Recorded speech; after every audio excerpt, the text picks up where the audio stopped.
position in question. And with that, we say welcome to Iowa City. Allen Bestwick, College Football Hall of Famer Coach Mike Bellotti. The Nebraska officials tell us that Armstrong will start today, but he's got a questionable hamstring. What's that mean for the Huskers? Well, it means that we won't know until he starts. He has practiced this week, but he has not run full speed in practice or even in warm-ups today. We're going to find out, because his weapon, his elusiveness, his ability to create after the snap is what makes this offense very potent. Coach Mike Riley told us that the medical staff for Nebraska had to think out of the box to get Armstrong ready for today. With more on that, down to the field in Chris Budden. Allen, out of the box into the hardware store, because this is what Tommy Armstrong will be wearing. It's a very thick piece of elastic. It's taped to the back of his thigh all the way down to his calf. And what it's supposed to do is take off some of the tension and work as an artificial hamstring. He mainly needs it when he bends down to take off that tension. Talked to Mike Riley just a bit ago. He said he talked to Armstrong this morning to see if he was ready to go. He said he is. They're just not sure what full speed will mean for Armstrong today. All right, Chris, thanks. So there's Mike Riley, second-year head coach of the Cornhuskers, looking to get his team's 10th win of the season today, and again keep those hopes alive for a spot in the conference championship game. Kirk Ferentz in his 18th season leading the Hawkeye program. They went to that conference championship game a year ago. They're looking to send a group of seniors out on a high note today with a victory here at home. It's a little on the chilly side for folks from other parts of the country like me. Just a tad. 38 degrees, a little wind blowing, and overcast all day. Not going to get any warming help from the sunshine today here in the heartland. Didn't you say perfect football weather? I did. It's great Big Ten football weather. So Nebraska won the coin toss. They have deferred. So the Huskers will kick off, and the Hawkeyes will get their first shot at the ball. It's Desmond King back deep along with Riley McCarron. And the Nebraska kicker will be Drew Brown, back after being knocked out of last week's game on the very first kick of the game when he tried to make a tackle and took a knee in the noggin. This will be King.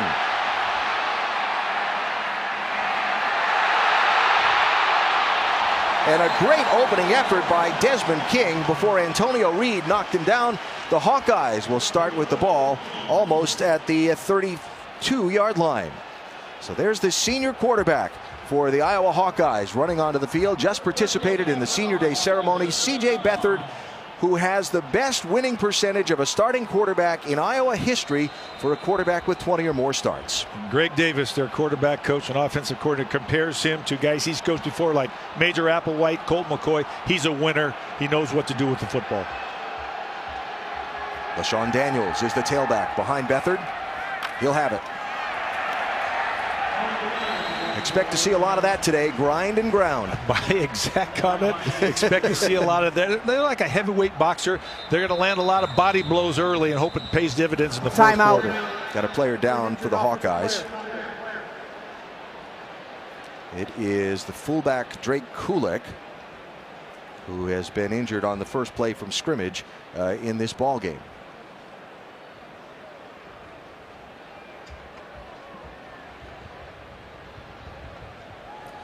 So a timeout as they attend to Kulik, who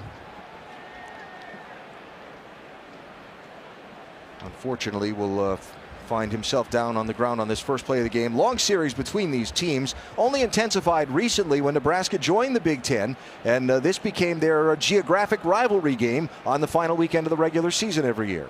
Yeah, rivalry games always bring out the best in each of the teams, and no matter what's at stake, it's a little bit like, okay, now it's a very important game simply because we're playing that other team. Yeah, and only 350 miles or so between the two campuses, so that's rivalry growing, even though they've been playing for a long time, as we await the injury timeout here in Iowa City. Let's talk about Iowa just for a moment. Won the conference division a year ago, had difficulties in both the championship game and the Rose Bowl game. Came back this year with big expectations placed on them and have had a couple of hiccups during the season. really hampered by injuries. Yeah, they're still playing great defense, but unfortunately their offensive numbers have gone down. They're not throwing the ball as well. It starts with protection up front. They lost a couple of receivers to the NFL, and they're not being quite as productive, but they find ways to win. They seem to be playing their best football right now. A lot of people kept saying, what's wrong with C.J. Beathard? What's wrong with the passing game? Well, part of the problem with the passing game is a receiving core depleted and an offensive line that's been through a massive shuffle through the course of this season. They've had so many different starting combinations because of players that have gone in and out of the lineup due to injury that's really what's wrong with the passing game. It is, and C.J. Beathard is just a winner. I know, as I've said before, Greg Davis, who coached at Texas, had some great quarterbacks, and he's talked about the likes of Major Applewhite, Colt McCoy, but he compares Beathard to those type of guys in terms of his productivity, his leadership, his ability to win games. And so Beathard and his teammates trying to stay warm and loose while the injured Iowa player, Drake Kulik, is still being attended to at the 32-yard line.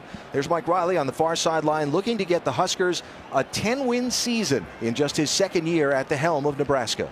And Mike Riley had a tough year last year. His first year at Nebraska, they lost a lot of close games. So this year they flipped the script. They've won those close games. They practice a lot more about that 2-minute offense, the 4-minute offense, how to close out football games, and it's paid dividends for them so far this year. So there is Drake Kulik. They have placed a splint on his left leg and helping him to the cart, and that's tough to see, and we'll hope the best for the junior out of Muscatine, Iowa. And a tough way to start the game for the Hawkeyes for sure.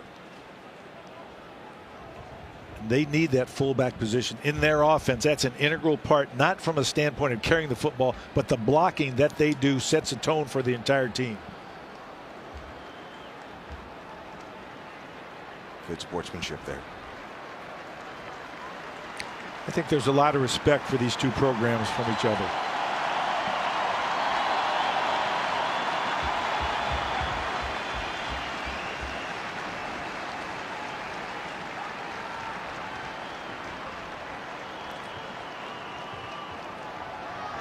Replays on this a little graphic, so we're not going to show it to you for taste reasons. But certainly the Iowa fans here wishing Kulik well as he heads off the field.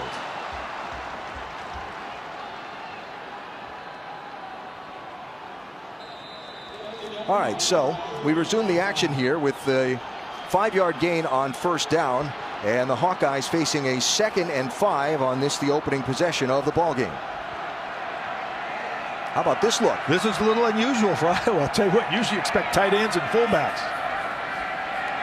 Beathard throws a little too far out ahead of George Kittle, the tight end who's been missing for a little while, injured, and is back in action today. And I'm not sure that's the best course of action for Iowa. When you spread people out, it becomes more about athleticism. I'd rather keep them in the box and say, let's show our toughness. Let's pound on them a little bit. Now they come to the same situation, 3rd and a long 5, and probably going to see a similar look in terms of spread attack. So the tailback Daniels is in the slot on the right, 3 receivers near side, and they need the 40-yard line.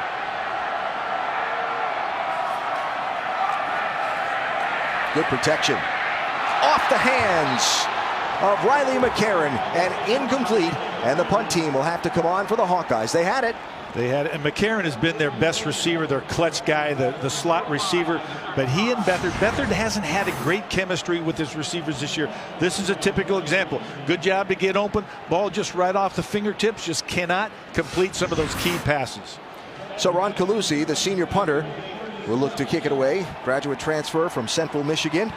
DeMornay Pearsonell back for the Huskers. He will field it at his 20-yard line up against the sideline. And thumped at about the 23.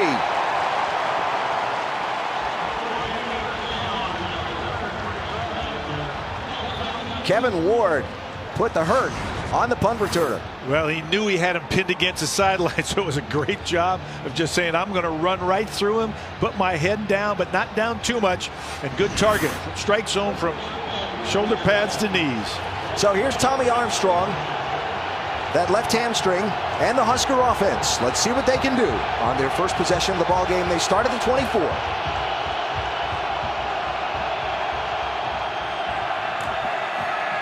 Hand it off to Terrell Newby.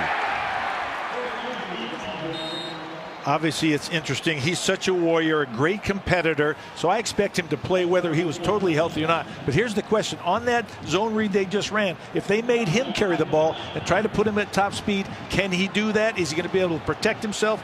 We're going to see as this game unfolds. When we talk with Mike Riley, and even when we watch the pregame warm-ups, they never ran any of those at full speed in practice or at full speed in warm-ups today. So we're going to find out along with everybody else. Here's Newby again. Stacked up, and it'll be 3rd down at about 3.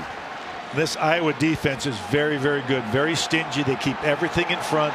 This is a solid defense. It starts with their linebackers, guys like Josie Jewell and Jaleel Johnson. And Jaleel Johnson, real key on this type of a play because he's got to find a way to pressure the quarterback. Need the 34.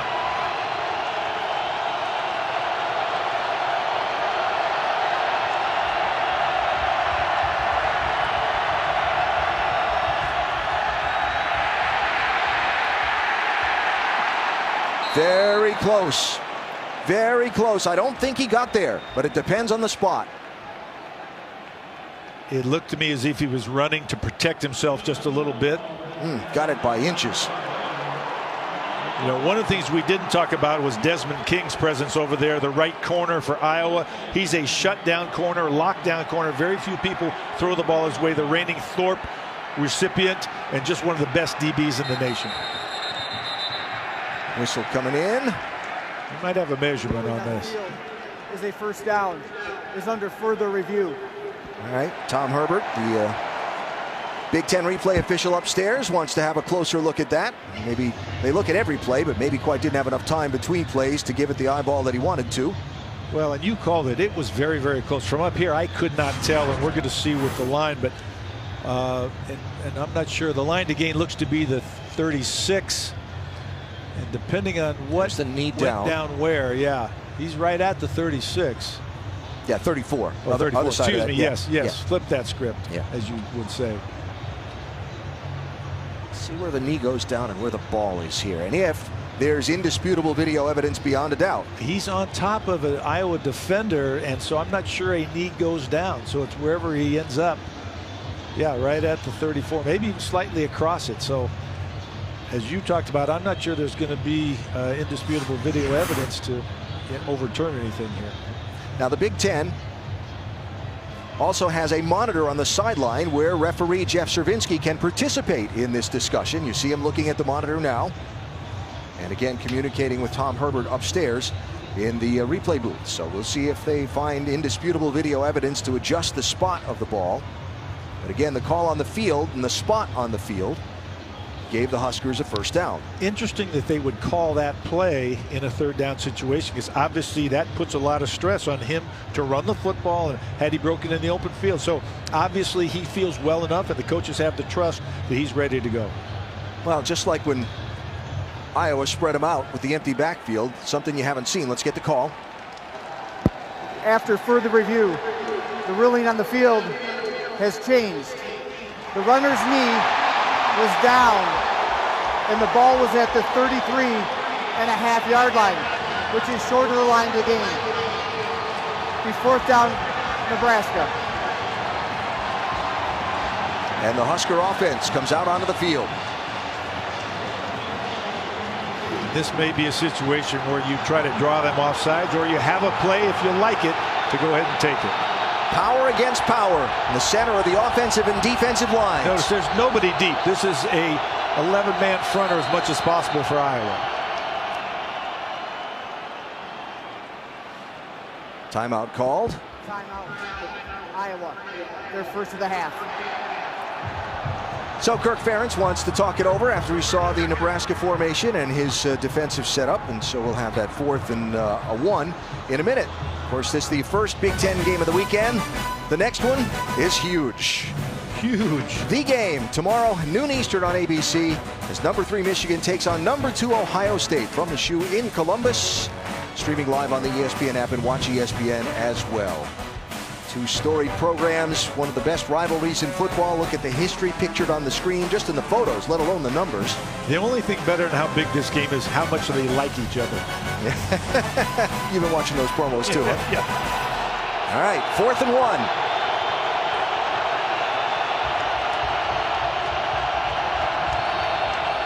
Handed to the fullback, Luke McNitt. Where do they spot that?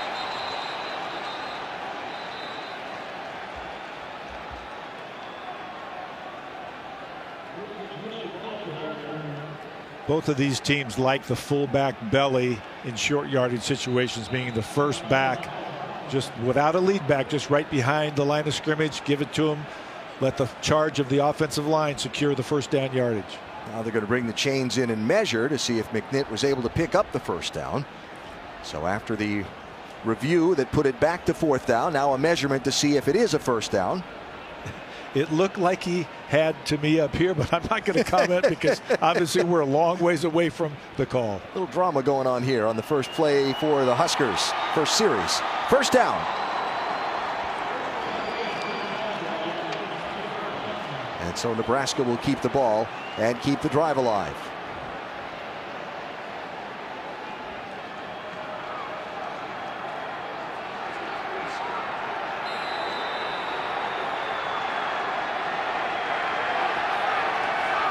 So Armstrong under center this time. Newby will have it and won't have much. No gain, 2nd and 10. As Josie Jewell got in there and knocked him down. Here's the play that Armstrong got injured on a couple of weeks ago against Minnesota at home. I mean, he scored a touchdown on it, okay. But either that last step at the goal line or when he flipped and landed in the end zone, you could see right away, knew he had a problem. So far, he's been able to overcome that today.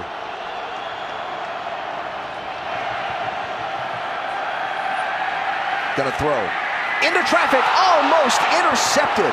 That went in and out of the hands of Ben Neiman for Iowa. Tommy Armstrong, I watched him warming up pregame. He has a strong arm. He spins the ball very, very well. He's not as accurate thrower down the field as you would like, and you're right. That's right in and out of the hands of Neiman.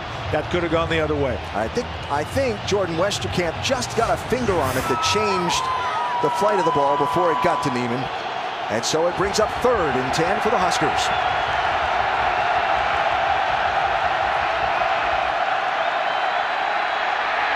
Armstrong chucks it downfield. Nobody there. Stanley Morgan was the receiver he intended it for, but Morgan got tangled up with the defender and cut the route off. 4th down. As we talked about, so far he seems to be totally fine. He sprinted out, threw back across his body somewhat, which if you're going to throw with a bad hamstring, that's a hard thing to do, but he had plenty of length on that, just not a lot of accuracy.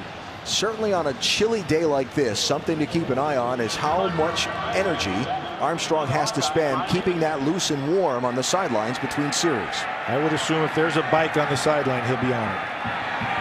McCarron back deep to take the punt from Caleb Lightbourne.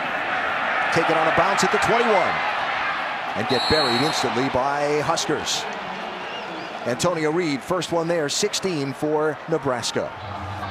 So Iowa's offense will come onto the field for a second attempt at it.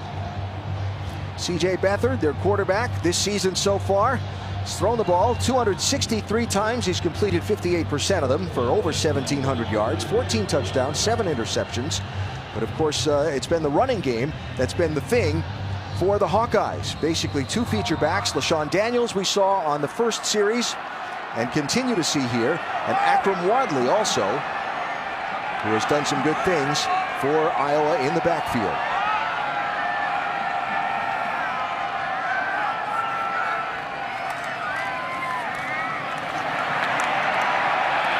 Good game for Daniels on first down. Always be prepared against Iowa to see a double tight formation, which basically either a pair of tight ends on one side or 2 tight ends, which creates the defense needing to establish 8 different gaps that they have to take care of with that front 7, which means you bring in a secondary guy to handle that 8th gap typically, but you have to maintain a second level of defense. If you break through that and everybody's up the line of scrimmage, big plays occur.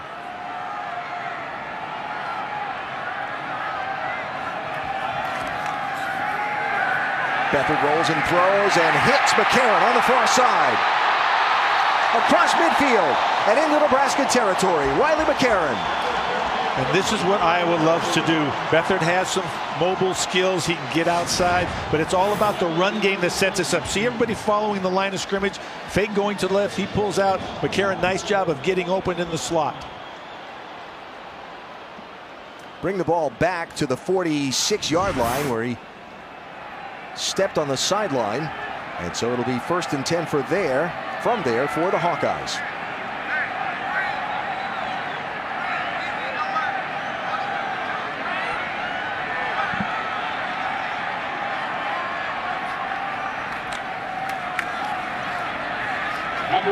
Akram Wadley gets his first carry and gets a couple. He's the guy that the defense is scared about. Wadley has a little bit more explosiveness, a little bit more of a slasher. He's got some instincts that you don't coach or teach.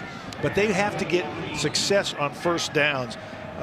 Coach Davis talked a lot about they had to be successful, set up makeable third downs. That's not a successful first down for this offense.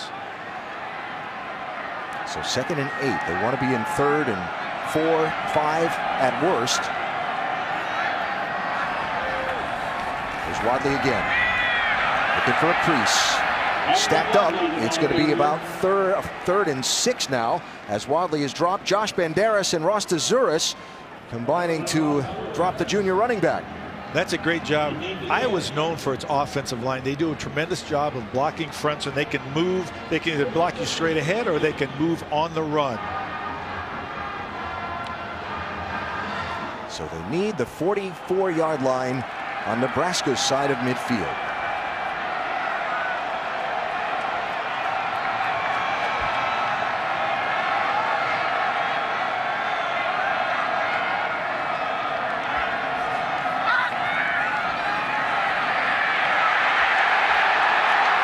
Dropped. 4th down.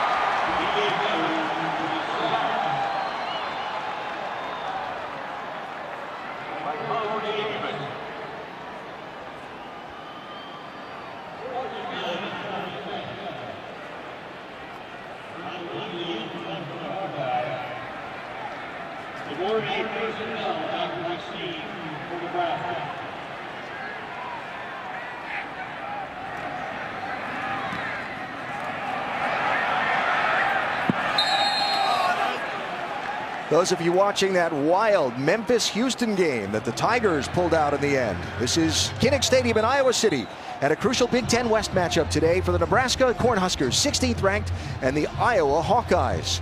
The Huskers have a chance to get into the Big Ten championship game, but first they have to win today and apply some pressure to Wisconsin, who plays Minnesota tomorrow.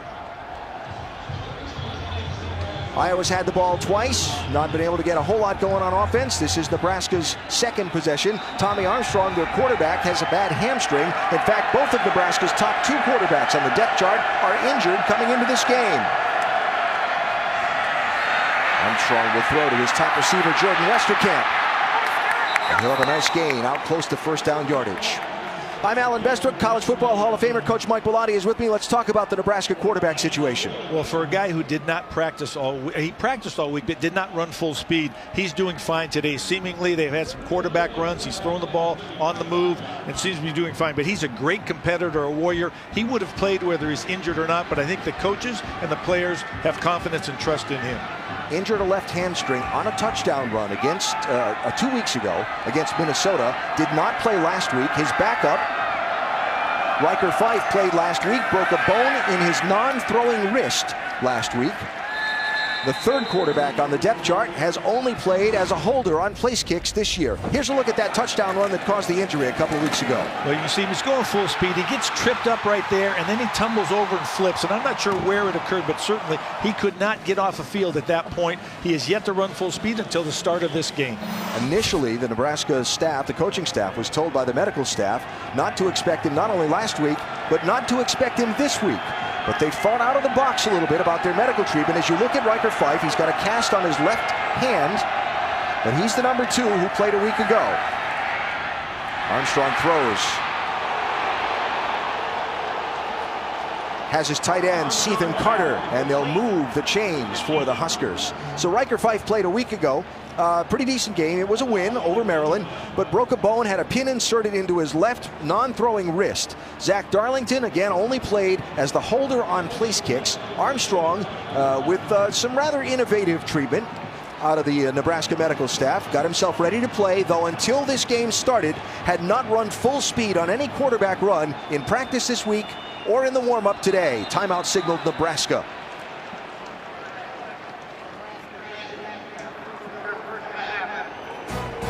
Timeout, we'll take it with them. No score here in Iowa City. Galleria of Jewelry. Kinnick Stadium, Iowa City, just what you love. November afternoon, 38 degrees, overcast, a full house for a strength-on-strength game between Iowa and Nebraska. Right, and the strength of Iowa is like a heavyweight boxer. They're a body puncher. They're going to continue to play well on defense and offense and attack the line of scrimmage. Nebraska a little bit more athletic and will be able to take some shots and get their quarterback out in space. So the Huskers ball, 1st and 10 at their 45-yard line.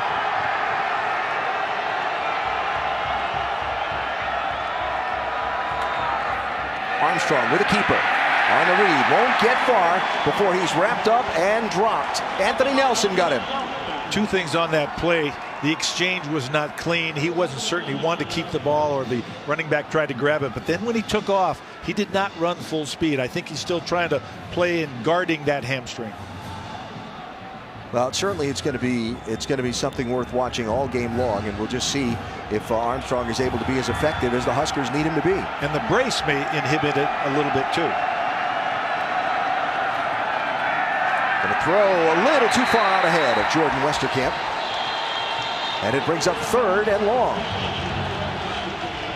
This is the normal Tommy Armstrong. Yeah, watch what he does. And here's a pass, and then he just gets out. He's so fluid, got good arm strength down the field. He can make plays with his feet. And then this is a draw play that actually won the game against Oregon earlier in the year. You see him just take off. He can make people miss. He's got the top end speed that puts a lot of stress on a defense. 0 for 3 on 3rd downs early in this game are the Cornhuskers. Bodies coming in, gets it away. Missed Stanley Morgan, and it's incomplete. 4th down. That was a pretty good throw. I think Stanley Morgan wasn't anticipating it coming that quickly, and I think they're having a conversation right now. Well, you've got Josie Jewell coming at you, the middle linebacker for Iowa. You're going to get rid of that ball. And Armstrong backing up, throwing off his back foot right here, anticipates and really throws a really good pass. But as we talked about, Morgan just had no idea it was coming, never saw the ball coming out of the backfield. So 4th down, the Nebraska punter is on. It's Caleb Lightbourne. He'll kick to Desmond King. 1st in the Big Ten in punt return yards. He'll signal fair catch and make it at the 20-yard line. So opportunities on that offensive series for the 16th-ranked Cornhuskers, but they were not able to take advantage of them. And a little frustration showing early on in this one. From nearby Coralsville, great way to get to Kinnick Stadium. You're watching the Big Ten on ABC on a Friday of Thanksgiving weekend. Far better to be watching football at home than to be at a shopping mall today, for sure. And Stanley Morgan getting a talking to over on the sideline after a very animated exchange between he and Tommy Armstrong, leaving the field at the end of that last series. So it's Iowa's ball, 1st and 10 at their own 20-yard line.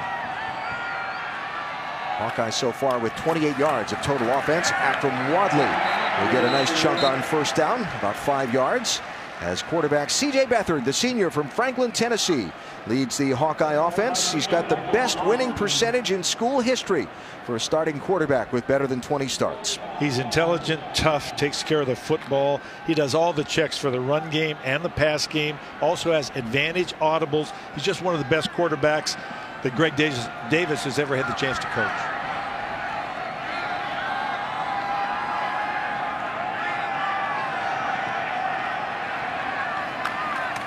Handed off to Wadley again. Nice shift in the hole. Got open field ahead. Akram Wadley streaking to the end zone for an Iowa touchdown.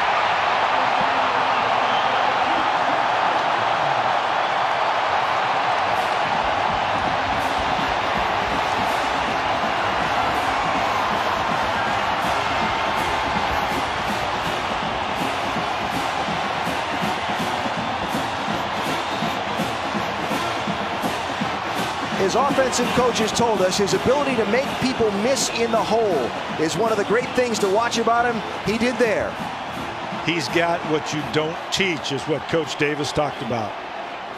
Point after try here from Keith Duncan. The freshman kicker is blocked. Huskers with a chance to scoop, but they aren't able to make it happen.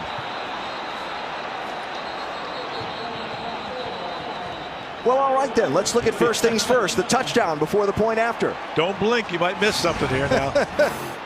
Wadley, there's a stretch play to the left. Watch. He almost has to reach. Almost didn't get the hand up. But see what he does right here. Boom, boom. Okay, that's what you don't teach. He's got the ability. He's got instincts. And then he's got slasher speed to finish the play. Boom, boom. Okay, that's some broken ankles out there on the field. That is the second 75-yard touchdown run of the season for Akram Wadley, the junior from Newark, New Jersey. Now, let's look at the point after try and see what happened. Penetration comes right off the edge around the right side from the kicker's side. He just does a great job of bending the edge, getting his hands on the ball.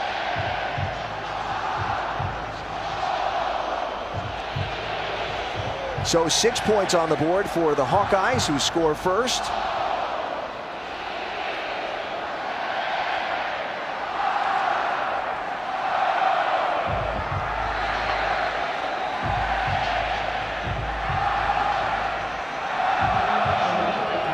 Joshua Kalu got the point after block for the Huskers. What a great environment this is for a football game. Full house here on the Friday of Thanksgiving weekend. Even with the students basically out of town, they've filled up Kinnick. And the ball has just fallen off the tee, and we'll set it up again. These fans care about college football, and that's what has probably kept Coach Ferentz here for a long, long time. 18th season here as the head coach of the Iowa Hawkeyes. We talk about two programs whose fans are passionate about their college football team.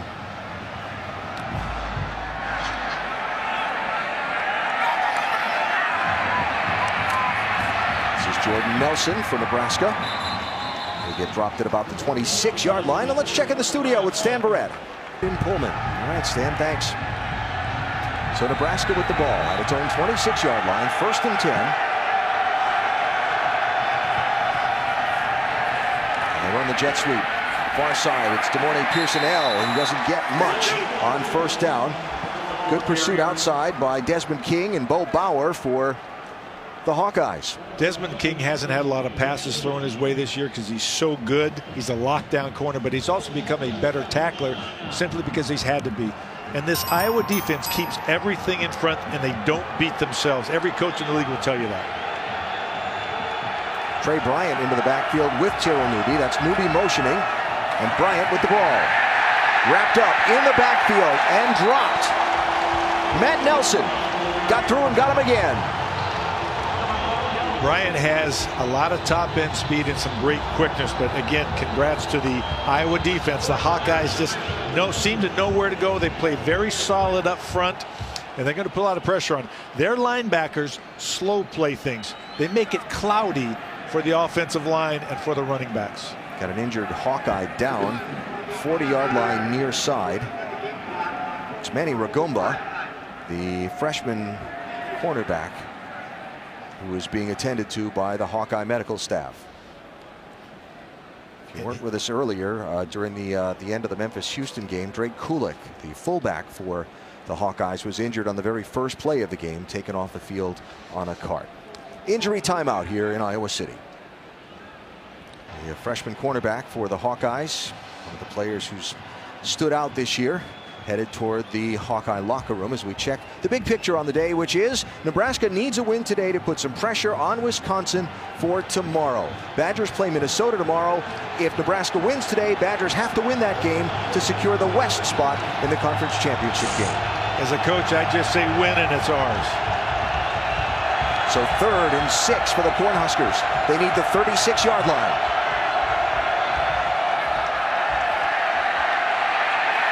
Armstrong with time, batted down. That was tipped, coming through the line of scrimmage. Anthony Nelson again. Anthony Nelson's got long arms. He's got length. Once he gets into you, he's got great push. He's one of their best pure pass rushers. See him coming from just pushing the pocket right there, and then that long arm. He just got enough. It wasn't him exactly, but he put pressure on Armstrong, made him step up in the pocket, and got the ball blocked. That's Jaleel Johnson that maybe got a hand on it instead, 67. So Nebraska 3 possessions and 3 punts now. And here's Caleb Lightbourne on. Gets it away, Desmond King. Fair catch, drifting in the wind, ball's out, but he gets it back at his own 23-yard line. Chris Budden is at field level for us today. Hi, Chris. Hi, well, you're talking about Tommy Armstrong's unusual treatment that he's using. It's basically like they went to the hardware store. It's a very thick piece of elastic that they've taped around the back of the thigh down to the calf. It works basically as an artificial hamstring. When he needs it most is when he's bent over. It helps take the load off of that injured left hamstring. I talked to Coach Riley this morning, and he said he talked to Tommy about how fast he'd be able to go. He said, Coach, I'm good. They're just not quite sure what his full speed will look like today. All right, Chris, thanks. So keep an eye on Armstrong with his elastic hamstring as the Hawkeye offense starts from their own 23. C.J. Beathard to throw. Wide open receiver. McCarron's got it. Foot race down the far side. Another long Iowa touchdown.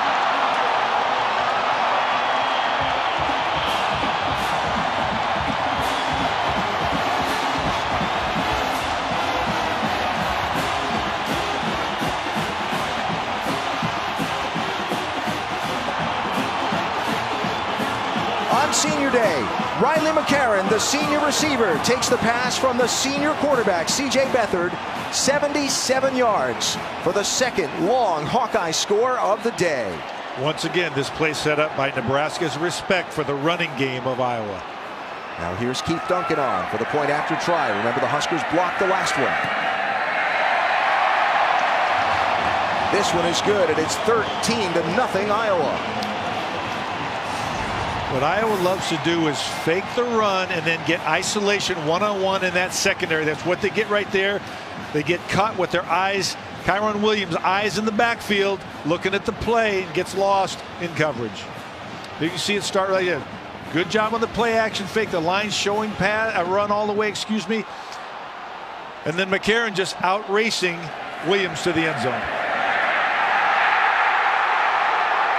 Well, Iowa not exactly known as a fast strike offense, but the 75-yard touchdown run earlier from Akram Wadley, and this, the 77-yard one-play drive, Beathard to Riley McCarron, and that's the first time in the game that they've thrown the ball on first down. They're making the most of their big play opportunities. So after a back-and-forth struggling start, defensively both teams dominating in the early going, 13 points for the Hawkeyes in 1:27 of game time. Wow.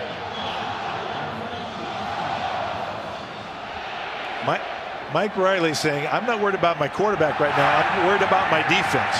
Trey Bryant took that, straddling the goal line. A nice return out to the 29-yard line where the Cornhusker offense will come back onto the field. Well, rivalry weekend, and Saturday the College Game Day crew goes to Columbus for the game. Number 3 Michigan and number 2 Ohio State playing here tomorrow. They'll have coverage starting at 7 a.m. Eastern. 2 extra hours of game day tomorrow with all the big rivalry games. Of course, you can stream it live on the ESPN app and on Watch ESPN app. On Watch ESPN, excuse me, one of the most storied series in college football, Michigan, Ohio State. And 2 really good teams, and a game that means so much to not just the Big Ten, but the college football playoff. So can the Husker offense get something going with this possession? Terrell Newby is dragging along Faith Akakati, and then Brandon Snyder, 37, came in and popped him. But a nice gain on first down for Nebraska. The numbers on Armstrong so far in this one. You know, and we're not sure really if he can run the ball, but we know he can throw it. The problem is that hamstring may be affecting his ability to deliver the football. He and the receivers have not been on the same page every time, so the Nebraska offense needs to get on track. They brought the freshman Trey Bryant back in. He'll have the ball here. He's run well the last couple of weeks when he's had the chance to be in the ball game and tote the ball, and he's got a first down there for Nebraska. When in doubt, run some power football straight ahead, get everybody settled down, and throw when you want to throw, not when you have to throw, which means you get the running game going. Bryant from St. Louis, Missouri, had career highs in carries and rushing yards a week ago. 13 carries, 56 yards. Mike Riley said that the key for this team is to have the running game going. They have to have balance between the run and pass. He's come from a pass-happy league, the Pac-10. This is a run conference. Armstrong going to go for it all down the field. Just too far out in front of Brandon Riley. Brandon Riley is one of their playmakers, and I'll tell you what, he almost caught that pass. He's got some range and some speed. That ball was thrown pretty well. Anthony Gare was right there, but a half a step behind him. And if that ball had been absolutely perfectly thrown, they might have had something. Hard to throw it perfect when you're trying to chuck it 40 yards down the field, though. Just saying. I understand, and I agree. And there's a little bit of wind going on out there, too. Yeah. Dump it off to Bryant. Thought I might have seen the flag come in for a face mask, but no hankies on the field. Yeah, nice gain again for Bryant. He got jerked a little bit, but he ran through a couple of tackles, and that could have been a bigger play. Had he split those defenders, he would have been gone. So 3rd down and 4. And again, yet to convert on 3rd down and 4 tries for Nebraska. And this typically is a pass down. That's 3rd and a long 4.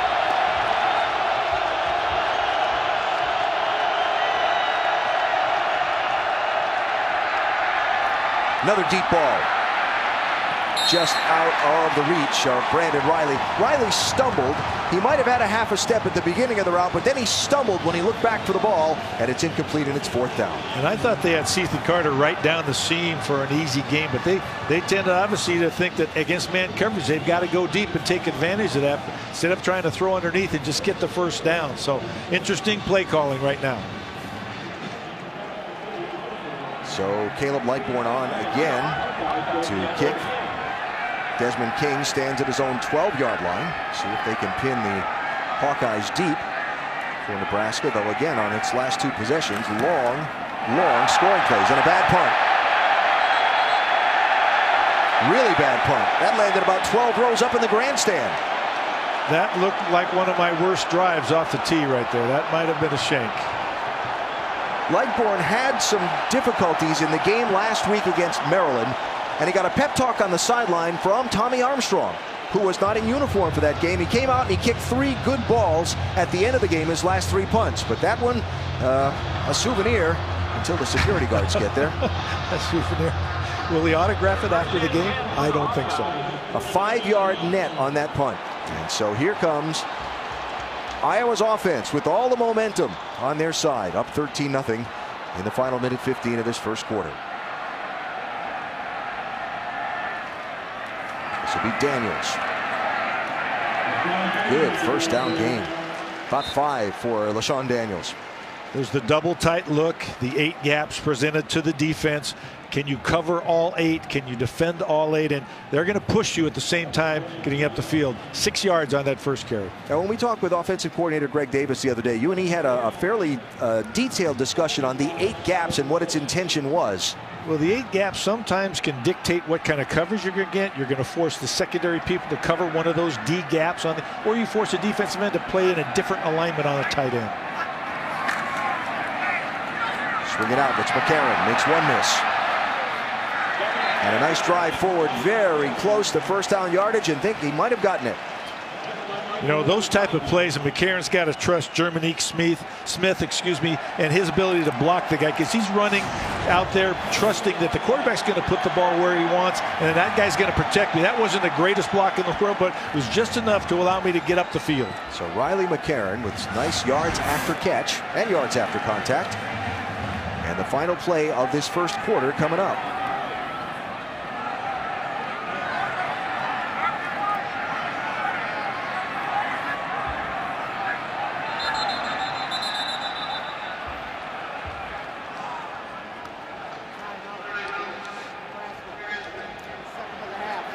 All right, Nebraska will call a timeout just before that play snapped off. Gives us a minute for today's AT&T Insider Access, which takes us to what else? Thanksgiving dinner.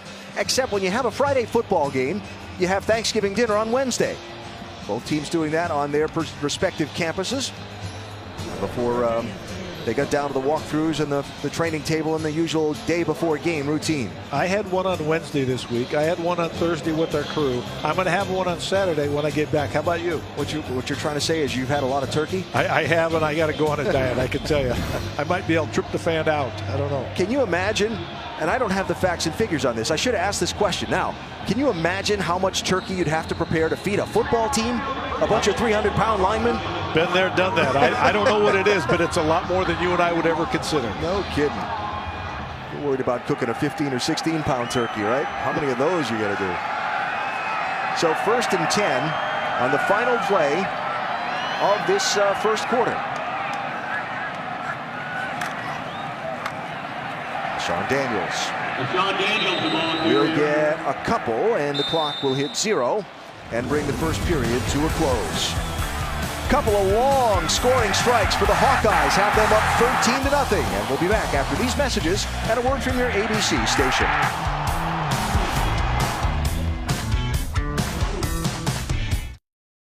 1939 Heisman Trophy winner who lost his life serving our country. Stadium named for him. As you're watching ABC Afternoon College Football, presented by Jared, the Galleria of Jewelry. Interesting first quarter. No penalties, no turnovers.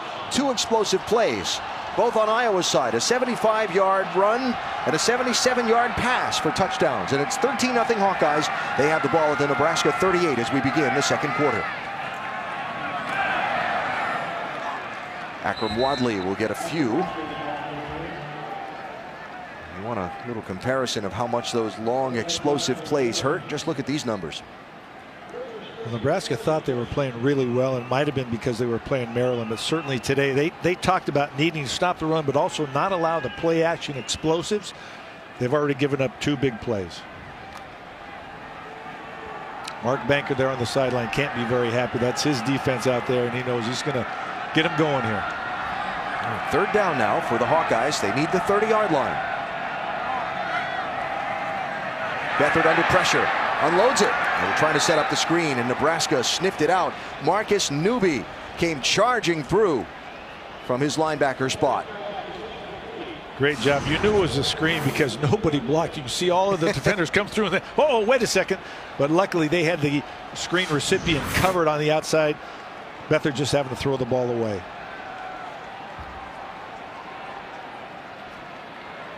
So both the Nebraska punter and starting quarterback are numbered 16. So we look very carefully to see which unit's on the field. It is the offense. Play clock, though, down to 7 seconds, and C.J. Beathard just stepping into the huddle to call a play.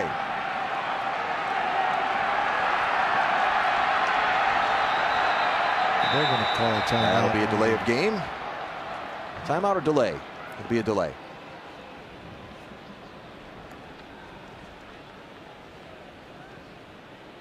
Jeff Cervinski's the referee.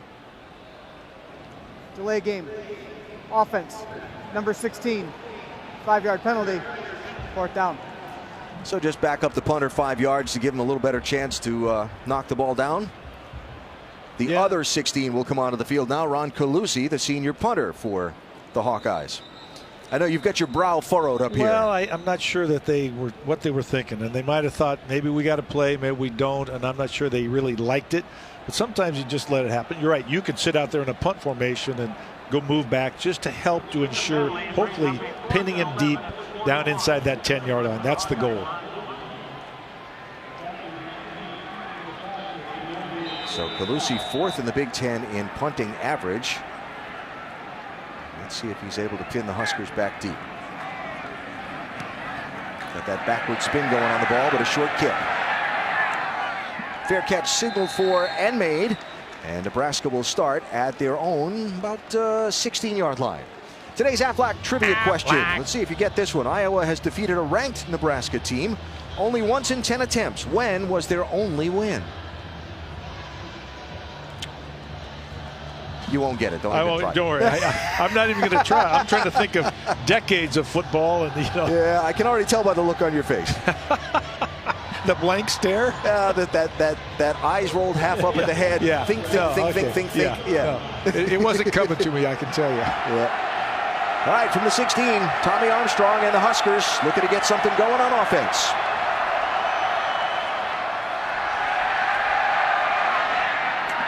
Throw it caught far side. DeMornay Pearson L into tight coverage, but a good throw and a good catch. Once again, this is what Tommy Armstrong does best. Get out on the edge, run pass option. Here they play off of him. He's got a chance. Nice thrown ball. He threw it prior to the receiver coming out of the break. Nice timing and nice execution. Joshua Jackson had pretty good coverage, but a first down Huskers out to the 32. Terrell Newby with a nice cutback before he is popped. Ball is out. Newby was hit hard, and he's down on the field. The runner is down prior to the fumble. Second down. Timeout. Injured player. One of the things I was going to say, if Nebraska is going to get back in this game, Tommy Armstrong and Terrell Newby, the two guys are the biggest playmakers, have to step up. Newby got hit hard and just bent over backwards when he had that ball. Good to see that he sat up. Watch this hit. Right here. Well, it's the combination too. He's being held right there and then pop. You're right. And you know. Yeah, knees are down there. Was the ball out though? He's just losing the ball there. His knees were well down. I think that'll stand, I think. Yeah. Brandon Snyder, 37, was the one that really came in and laid the lumber on him. Yeah, that was not one that he's going to remember that one for a while. Hit hard, twisted around, both backwards and sideways. Glad to see Terrell Newby headed off the field under his own power. Good gain, so it's second down and short for the Huskers. Trey Bryant comes in the tailback slot. And now whistle. Are they going to look at this one from upstairs? The ruling on the field was the runner was down prior to the ball being fumbled is under further review. I think the question is whether the ball came out earlier than we can see, and I'm not sure you're going to see it on film, but his knees were definitely down. But it's a question. That ball was out for a while. Here he's got the ball. Let's take a look. Knees down. Yeah, the question is whether that ball is out, and I don't know. I don't think so. I think he still had possession, even though he didn't have it held the same way as he did when he initially got hit. Remember, the call on the field is the runner was down. Indisputable video evidence, beyond all doubt, required to overturn it. Yeah, and you can't see the ball from this angle, from the angle that we're getting. I'm not sure there is an angle that shows whether that ball was out against his body or not. Now, remember, the replay officials could be looking at angles we're not seeing, but we're showing you. Yeah, see his knees down there. Yeah, I see the knee. I agree with you. I think this one stands. Yeah. But still, look at the force. Twisted. Well, it's the double whammy. Ooh. It's the guy low and two guys high that sandwich him. And you're right. That's a kind of contact that does a lot more damage than you think just initially. Makes you shudder. Now,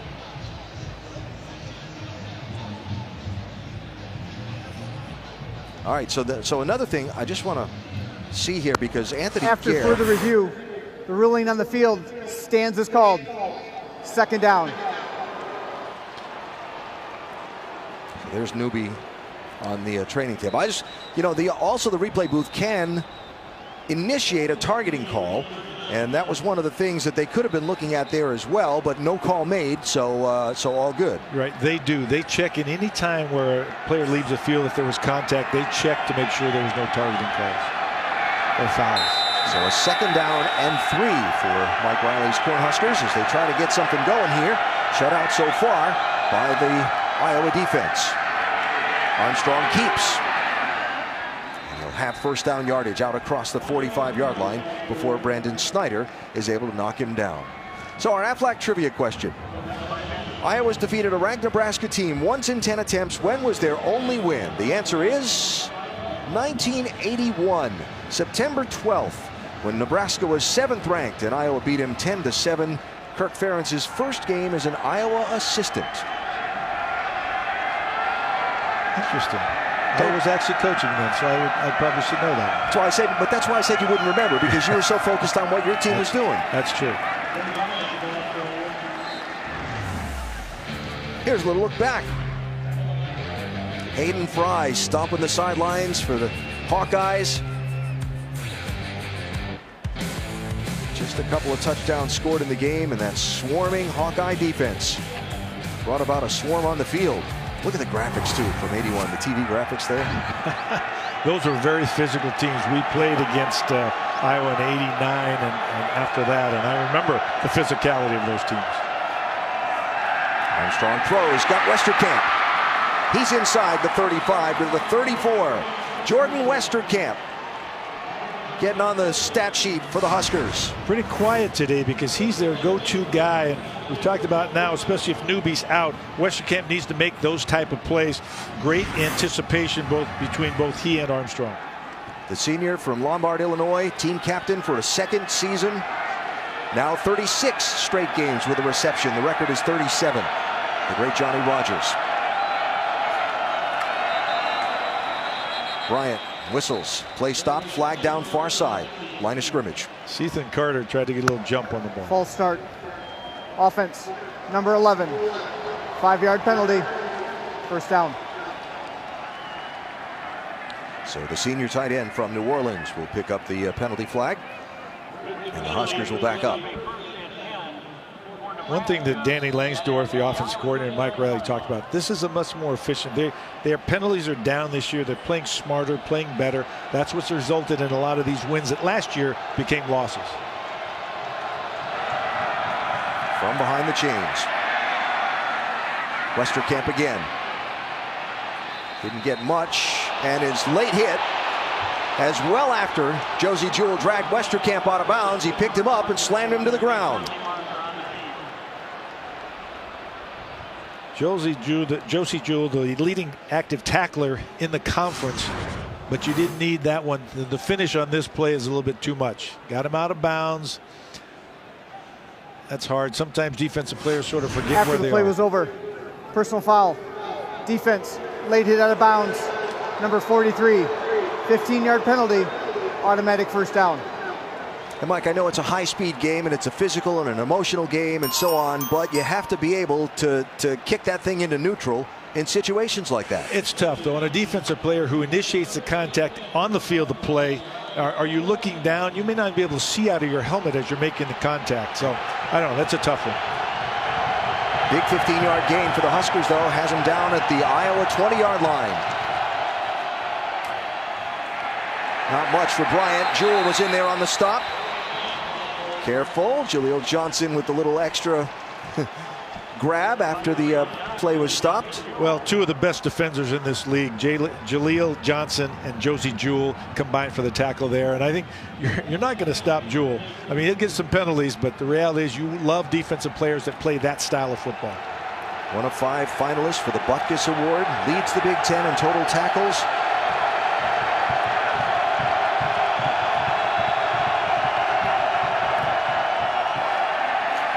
Armstrong. And there's Jewell again in the middle of the action, Chris. How's this for a Thanksgiving correlation? He's from a 20,000-acre farm that his parents take care of.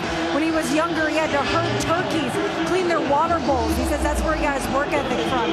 When we talked to Coach Behrens, he was talking about how they almost didn't recruit him, that he laughed about it. And he's a diamond in the rough kind of guy, but what they loved about him was his attitude. Never stops working. And he's got some more work to do here if this Iowa defense wants to get off the field. 3rd down and 8.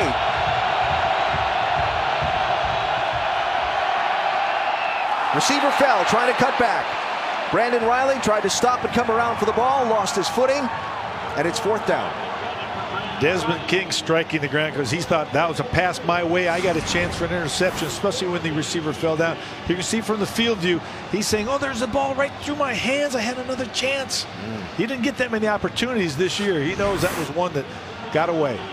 So Drew Brown, the Nebraska place kicker, was knocked out of the game against Maryland a week ago on the opening kickoff, trying to make a tackle.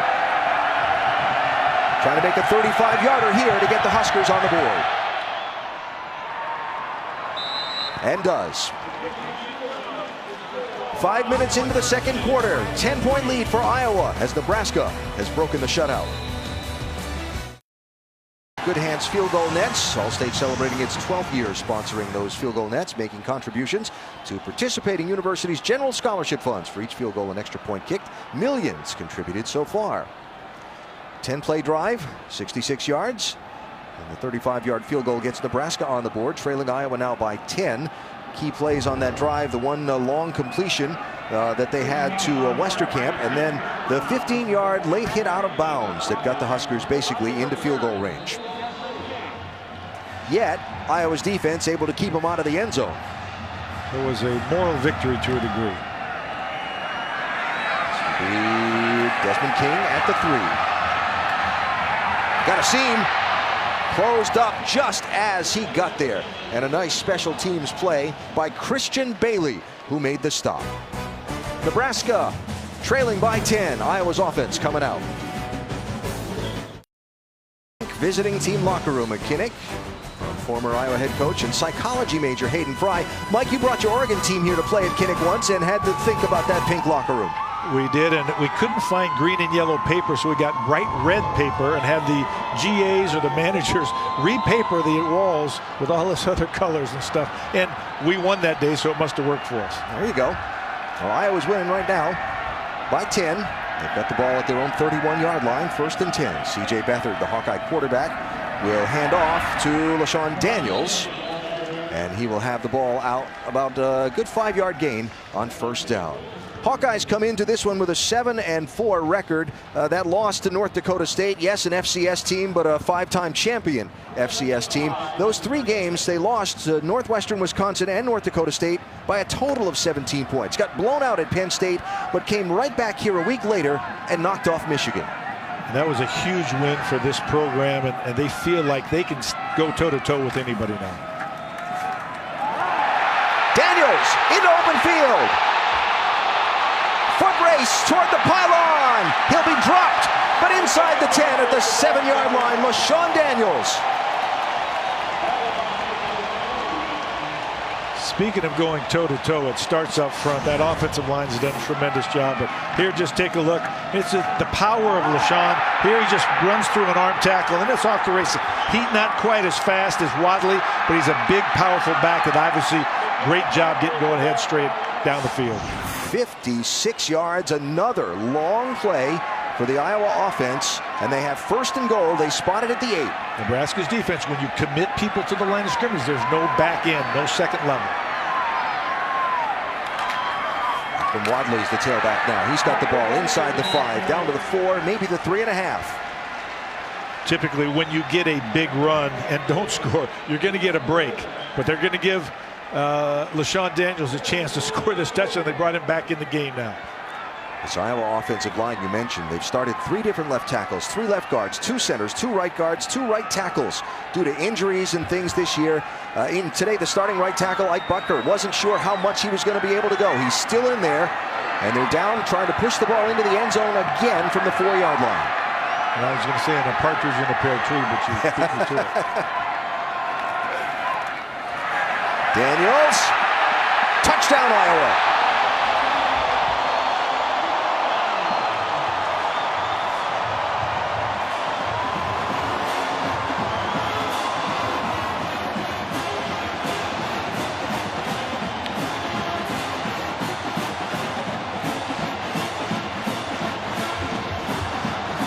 Why not? Bring him back in, let him have the carry, like you said. Stretch play outside zone and great patience by LaShawn Daniels to set that up. We'll probably see it after the kick, but awesome job by him. He deserved to score that touchdown. Keith Duncan's point after is good. And it's a 17-point lead for the Hawkeyes. 56-yarder to set it up, and a 4-yarder to finish it. LaShawn Daniels adds to the Hawkeye lead.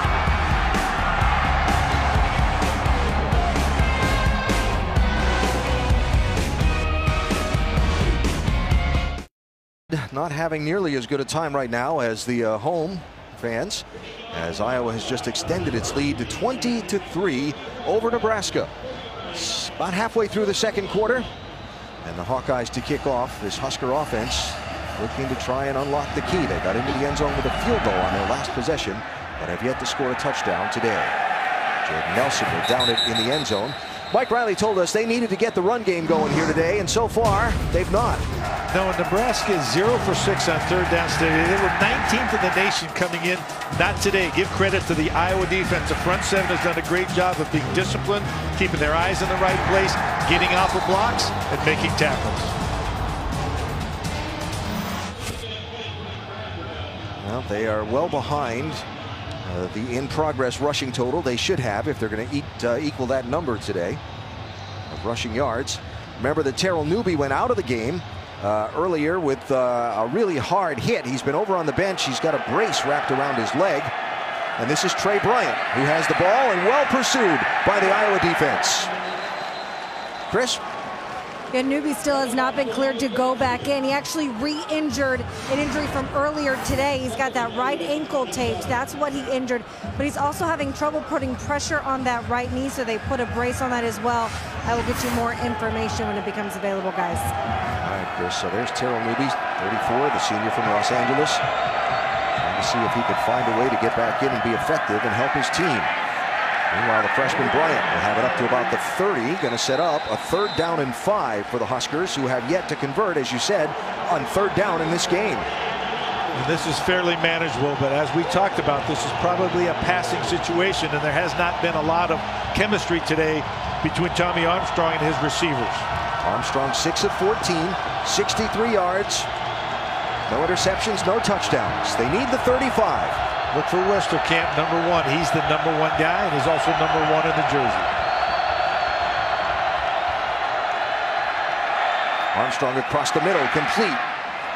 And out for Stanley Morgan to pick up the 1st down. And Morgan is slow to get up off the field. And it's coming back. There's a flag in the backfield. Holding. Offense. Number 68. 10-yard penalty. 3rd down. That's Nick Gates.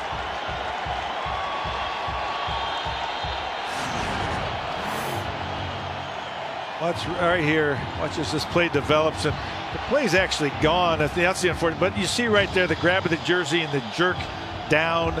Didn't probably need to do that. Sometimes tackles think they can get away with that if their hands are inside. So scratch the 3rd down conversion, and now behind the chains with a 3rd and 15. Timing in life is everything. What a catch! Brandon Riley stretching for that ball. Was it enough? Yes. 1st down, Nebraska. I agree with you. That was an amazing catch. We talked about his range earlier, and certainly look at this throw. Look at the ball. Look at him lay out to catch this high-pointed, strong hands, and knowing where the sticks are. That's a tremendous effort by that young man. The senior from Lincoln gets the 1st down conversion. Terrell Newby has come back onto the field. In the backfield, 34 for the Huskers. They're out to the 36-yard line. Newby will have the ball. And a nice gain on 1st down. He'll get about halfway there. And he got hit earlier that could have resulted, as we talked about, in a multitude of injuries. But the fact he's back on the field and says, give me the football. That's one of those leaders. He's a senior this year. He's got tremendous work ethic and also one of the best receivers out of the backfield. He's never missed a game. He's been the Iron Man for the Huskers through the course of his career. So it's got a 2nd and 5 now. And we'll have it again. Just twisted down right close to the markers. That was Matt Nelson, 96, who got there for the Hawkeyes. Check the spot. It's going to be very close. And a measure. The marker is just shy of the 46-yard line on the far sideline. And the ball is just shy of the 46-yard line at the hash mark. You know, for Mike Riley and Danny Langsdorff, in terms of play calling, you can't panic. You've got to stay with what got you here. And combination of running game and throwing when you want to throw as opposed to when you have to throw. So they had the big 3rd down conversion, but it's a combination of running the football, keeping that defense honest. By that much. A game of inches, as you call it. Yeah, here's the other thing, Mike, because Nebraska deferred to start the game, they've got a chance here. If they can put together a long drive, get down the field and get into the end zone and take a lot of clock off, which is the nature of their offense, they've got a chance for a 2-for-1 here. You're right, and there's no panic in this coaching staff. They've been around long enough, and they talked about this team too as a mature mix, good of old youth, veteran players and youth, and they started this turnover change last season, last couple of games, and then the bowl game that they won, I think, changed the nature of this team and the trust of the players in the coaches. So Armstrong needs inches here. Remember that left hamstring has been an issue for him. He'll push forward and should have the yardage there for the 1st down. He only needed about an inch or 2. You know, that's the confidence too in the offensive line, because a lot of quarterbacks now, with the quarterback sneak, you'll have backs behind them pushing them. They had nobody pushing him. Of course, they may not want to injure his hamstring either. Yeah. He had that left leg back as the drive leg on that, so I was just thinking as it was happening, is he going to have enough drive? But we haven't seen the Tommy Armstrong we're used to seeing, running all over the place and so on. He doesn't keep the ball much on their zone read plays, which puts a lot more pressure on the other people in the offense to make plays when they have the ball in their hands. But that's the thing. They knew that coming in. So first down, and he'll throw. Missed Riley, who was in between 3 Hawkeye defenders.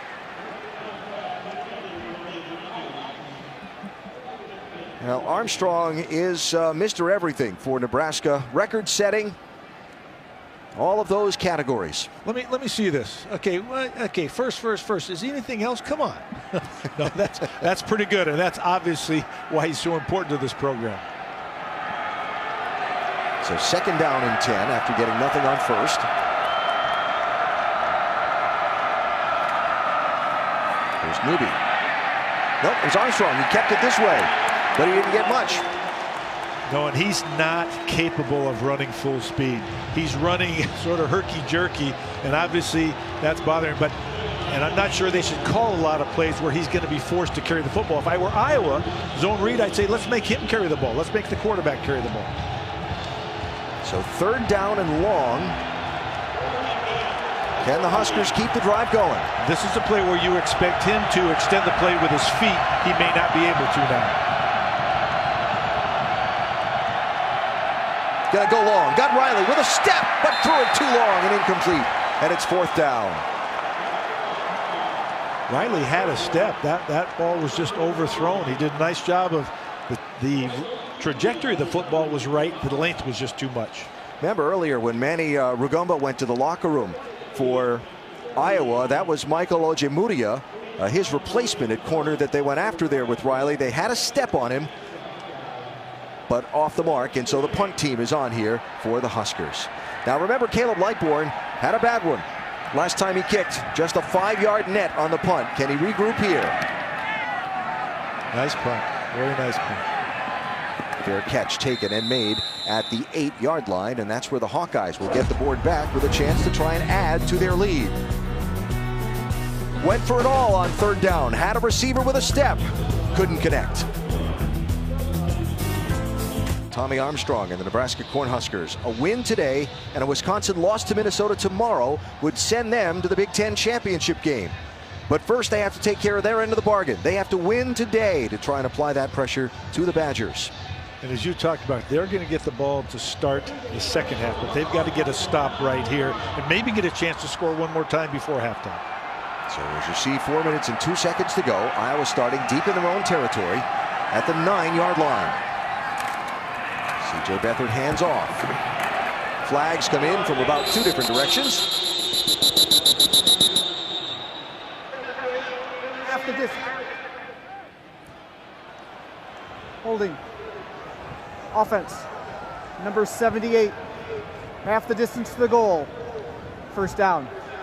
That's center James Daniels who was ticketed for that one. And that definitely helps Nebraska. Let's take a look and see right in the center of your screen right here. See as this play develops. It happened pretty quickly. There he is. And, you know, when you got him down around the waist, it's hard to hide in the middle of the field.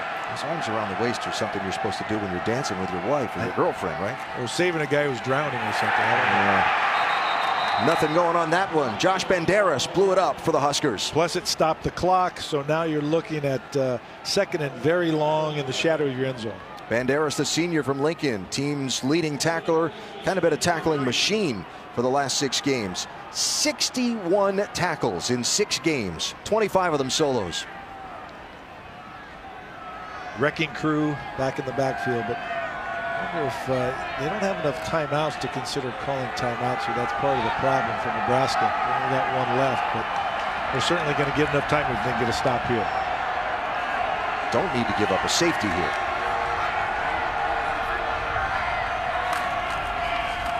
Daniels with a hold. Across the 10, out to the 12-yard line, and gives him a chance on third down. I was just running through some tackles. There were a couple of Cornhuskers up front that could have taken him down, and just he ran through those potential tacklers. Sean Daniels now up to 91 yards of rushing in this one. Remember the big long run that set up the last Hawkeye touchdown that he came in and put into the end zone. It'll be interesting here, see what Iowa does if they come out on a pass set and spread them out, which we're going to see. So looks as if we're going to get a pass, although they could run the ball to run the clock. Akram Wadley, the tailback, is the second leading receiver on the team. They get it to him here. But he's got a lot of company wearing white shirts. A cut back.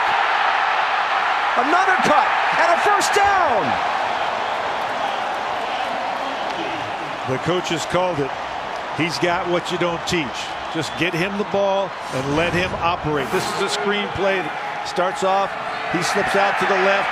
Actually fairly well covered right there, but they just can't seal the deal. Cannot tackle him in space. Making some moves once again. He's got some moves in the open field that are fun to watch. So about 15 yards left, 25 yards right, and 10 yards forward, and he moved the sticks. Now he's got the ball again. Flag comes in late. Sitting right there at the 28-yard line. Let's see what it is.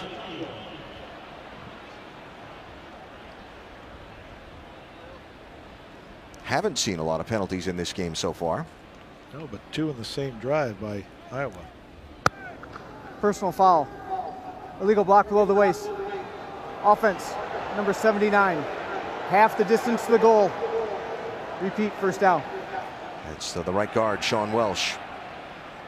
Remember, just 10-2, and you have to be in the frame of the body now to block below the waist.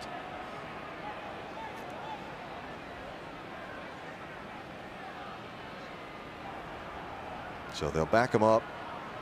Can they once again overcome the penalty? And be behind the chains again. But this is also taking seconds off the clock. And even if Nebraska's able to get the stop, giving them less and less time to work with. Huskers only have one timeout, as you see on the graphic there. Called a couple earlier in this first half. So a minute and a half to go. 17-point lead for the Hawkeyes.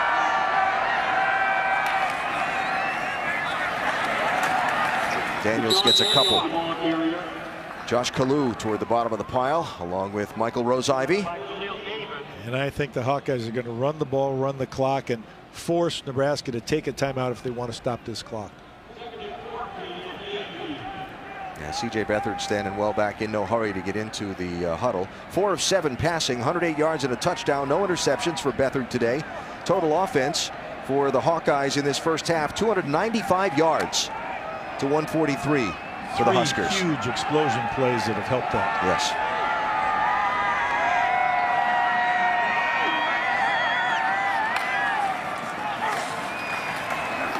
Daniels again for just a little bit. Josh Kalu was the one around his ankles, and it will set up third down and long. Timeout, Nebraska.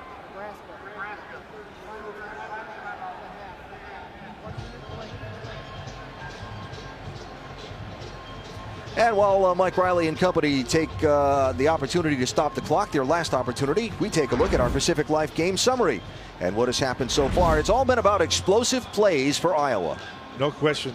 Wadley had the long run where he did some great moves, and then McCarron catching the ball and running away from people.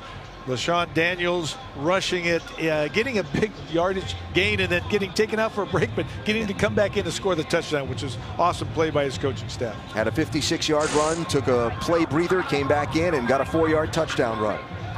So explosive plays, the story of the day for this Hawkeye offense, and now on third down and 12, they could use another. They need it with only 38 seconds left, and Nebraska getting the ball to start the second half.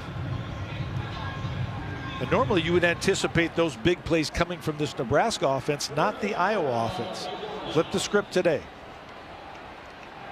Victory formation here with a kneel down on third down, and Nebraska can't stop the play clock. So a great first half on senior day for the home team.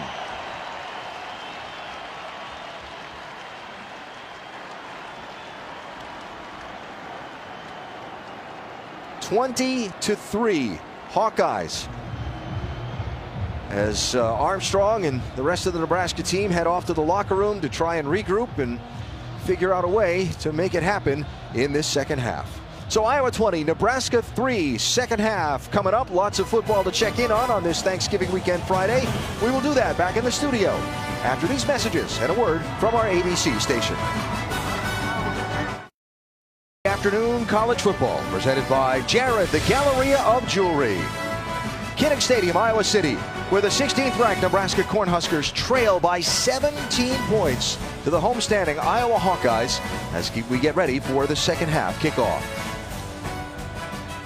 Allen Bestwick College Football Hall of Famer Coach Mike Bellotti. Couple of interesting numbers for you. Nebraska held below their per carry rushing average in that first half by the Iowa defense, while the Iowa offense almost doubling their per carry average in the first half against the Nebraska defense. How do you fix it if you're the Huskers?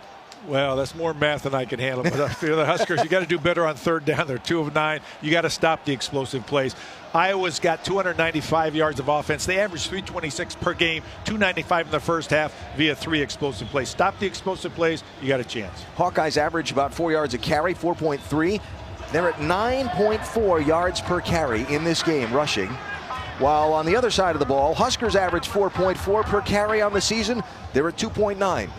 Credit that offensive line of Iowa. Also understand the Nebraska defense is having to crowd the box, and when you do that, you have one less player in the back end to stop those big explosive plays. You heard Mike Riley talking about it during the halftime. So Huskers get the first crack at the ball. Ron Caluzzi kicks off. Jordan Nelson will see it sail over his head. Nebraska will start at the 25-yard line. Chris? Yeah, I talked to Coach Ferentz about those explosive plays, and I said, is there anything in that defense that you're seeing that you can exploit? And he basically said, no, we got a hole and got lucky. I did ask him if he sees anything different out of Tommy Armstrong today. He said, I don't care if he's injured. He always looks good to me. He did say, if they want to take him out, though, that'd be fine by me. I'll bet it would. Now, Armstrong injuring his left hamstring a couple of weeks ago in their game against Minnesota. Did not play last week. Started here today, though never went full speed in practice this week. He's going to throw this one over the head of Brandon Riley. Looked like just a throwaway. And a little confusion on the part of the Husker receivers as they were chatting going back toward the huddle.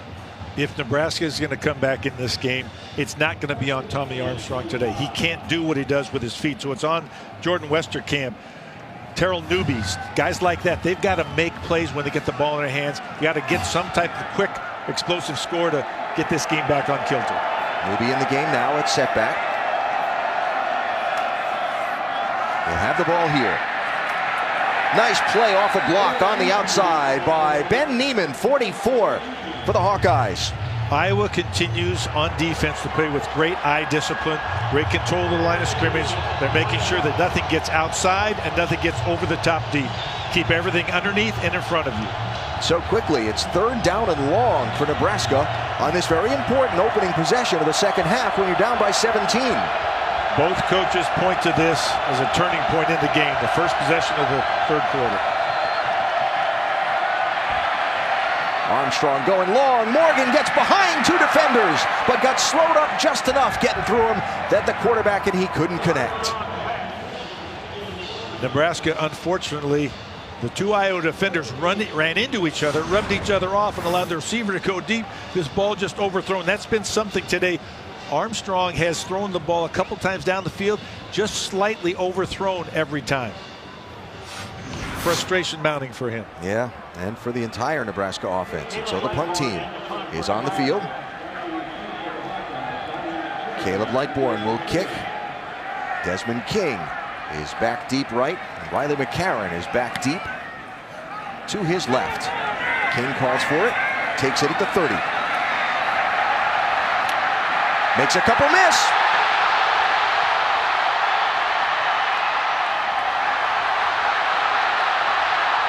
Finally pushed out of bounds inside the 30-yard line. There is a late flag that has come in.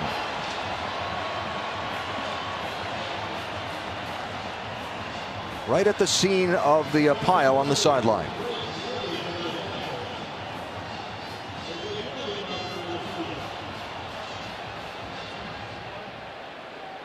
Jeff Servinsky is our Big Ten referee, sorting it out with his crew.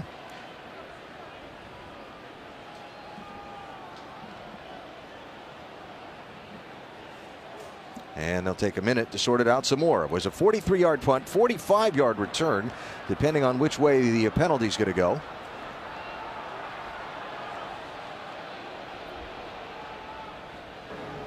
After the play was over, personal foul, kicking team, number 7.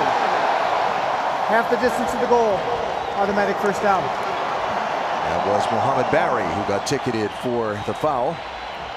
A redshirt freshman linebacker making a play on special teams and getting ticketed. You know, Desmond King says, if you're not going to throw the ball in my vicinity, then I'm going to return these punts and I'm going to make you pay. Great move right there. Made the guy miss and then continued tiptoeing right along the sideline. Step back in there, just continues to go. They finally get him out of bounds, and it's just a late hit because he's out of bounds already. It's tough at the sideline, as we talked about. Great field position for Iowa. Trailing by 17, Nebraska not scoring on the opening possession of the third quarter, and Iowa in good position here on the first play. It's LaShawn Daniels rumbling down inside the 10-yard line. Not only not scoring, giving up the huge punt return, a penalty added on, and now deep in the red zone, trying to bow their back and keep Iowa out. Yeah, they need to hope that they can find a way to limit them to a field goal now. So Mike Riley's team with this one hanging on by fingernails at this point, the way that the beginning of this third quarter is unfolded. Now, mind you, Nebraska, one of the best fourth quarter teams in the country. But how far behind will you be when you get to that fourth quarter? Daniels pushing forward, driving toward the goal line before he'll finally be stopped. At the 1-yard line, LaShawn Daniels. Will this be a game by the time we get to the fourth quarter? I think that's the big question. Yeah.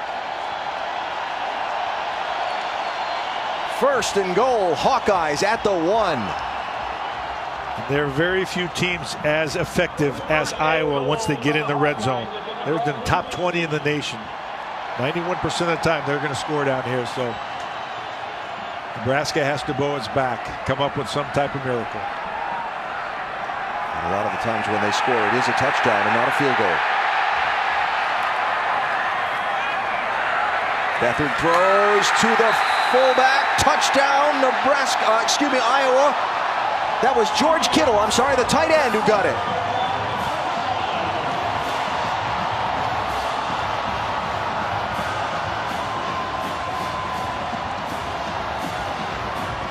Just when you think that power football is going to resurface, they run the bootleg, which Beathard does so well, finds the H-back in the flat.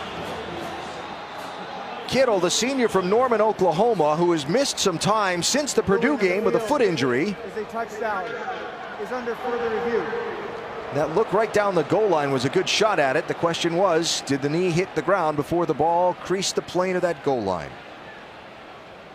I think once again it's going to be tough. Right here it looks as if the ball breaks the plane. I think if our angle, which is not quite right down the goal line, right there, he may have broken it twice. You're right. So we'll see.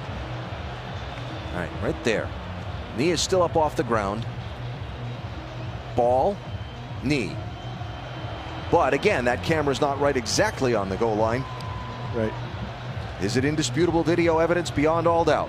The call on the field was a touchdown. Yeah, right there is that first swipe when he pushes forward. Looks as if he might have broken the plane. After review, the ruling on the field stands as called. Touchdown. So third touchdown of the season for George Kittle.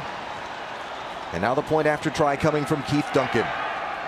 And this was not the start to the third quarter that Mike Riley anticipated nor wanted.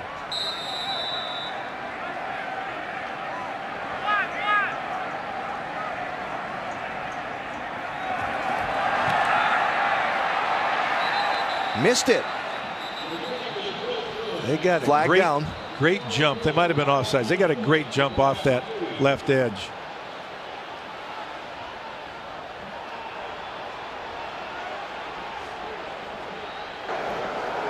Offside. Defense. Number 10. Half the distance to the goal. Replay the try. Joshua Kalu. So now the offense coming back onto the field for the Hawkeyes. Well, they said if you're going to do that, we're just going to go for 2. The card must tell them that's what you should do at this point in the game.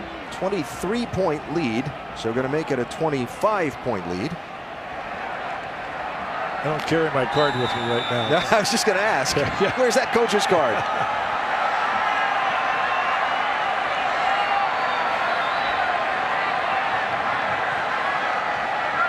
Empty backfield. Bedford going to try and run it. Not going to get there. Well read by the Husker defense, and so it will remain a 23-point lead for the homestanding Iowa Hawkeyes.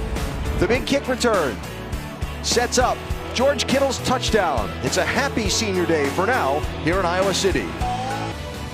Very cool scene during the media timeout. The cell phones and the looks like a bunch of fireflies inside Kinnick Stadium. A lot of happy people here as their Hawkeyes are up by 23 points on number 16 Nebraska early in this third quarter. They grow those fireflies bigger in the Midwest. Yeah. Touchback. And Huskers will start from the 25. Rivalry weekend, of course, Saturday at noon Eastern on ABC. The game in Columbus between number 3 Michigan and number 2 Ohio State. With a potential spot or spots in the college football playoff hanging in the balance. It'll stream live on the ESPN app and on Watch ESPN. There's some of the history and some of the numbers. The big question is, who do you like? Michigan at Ohio State. I like Ohio State. I think they're a better athletic team. I think that they're more up and down. Michigan is more consistent, but Ohio State's more talented. All right, so Nebraska takes over at its 25. Of course, the quarterback questions at Michigan and so on. Here's Trey Bryant with a nice run. He'll get a first down on first down. Pick up 11 before Brandon Snyder knocks him down. And they're going to need the running backs to get hot here to take some of the pressure off Tommy Armstrong and his injured leg, that injured hamstring. He's not running like he normally does. And it may have affected his passing today too, but they need the running game to get started. Divino Zigbo into the game. Haven't seen him in a bit for the Huskers. Here he is for the first time today to see if he could be a spark for their running game. There's Bryant again. Get about 3 on first down. Back downstairs to Chris. Alan, there was really hardly any communication downstairs between Tommy Armstrong and the rest of his offense. He had a small conversation with Jordan Westerkamp, and that's about the only conversation between the two that I've seen all game. No one yelling, no leader out there. The other interesting thing is that Armstrong hasn't been on the bike. He hasn't done anything to try and re-warm up that hamstring. There's Jordan Westerkamp on the sideline. One of those team leaders you said we were going to need to see a lot out of in this second half. He's not in the game right now. Armstrong throws to Bryant. Tackled nicely around the shoe tops. There's Ben Neiman again for Iowa. Westerkamp, one of their biggest playmakers, and coming back on the field now, but for a long third down opportunity. You know, like I said, they've got to make some plays from somebody other than Tommy Armstrong. He's hampered today. They knew that going in. Some of these other guys have to step up. Westerkamp slot near side. Terrell Newby back in the backfield to his quarterback's left. Third down and 8. Armstrong throws to Westerkamp. Complete. And he's out across midfield and into Iowa territory. And they need a repeat of that type of play. Westerkamp got hit pretty good going out of the game. He may not be 100% either. Looks like he's running a little bit gingerly on the course of this route. Boy, he took a licking there. That's part of the game. Brandon Snyder. Good timing on the hit, but Westerkamp obviously feeling it on the sidelines. So Nebraska down to the Iowa 46-yard line with a 1st and 10.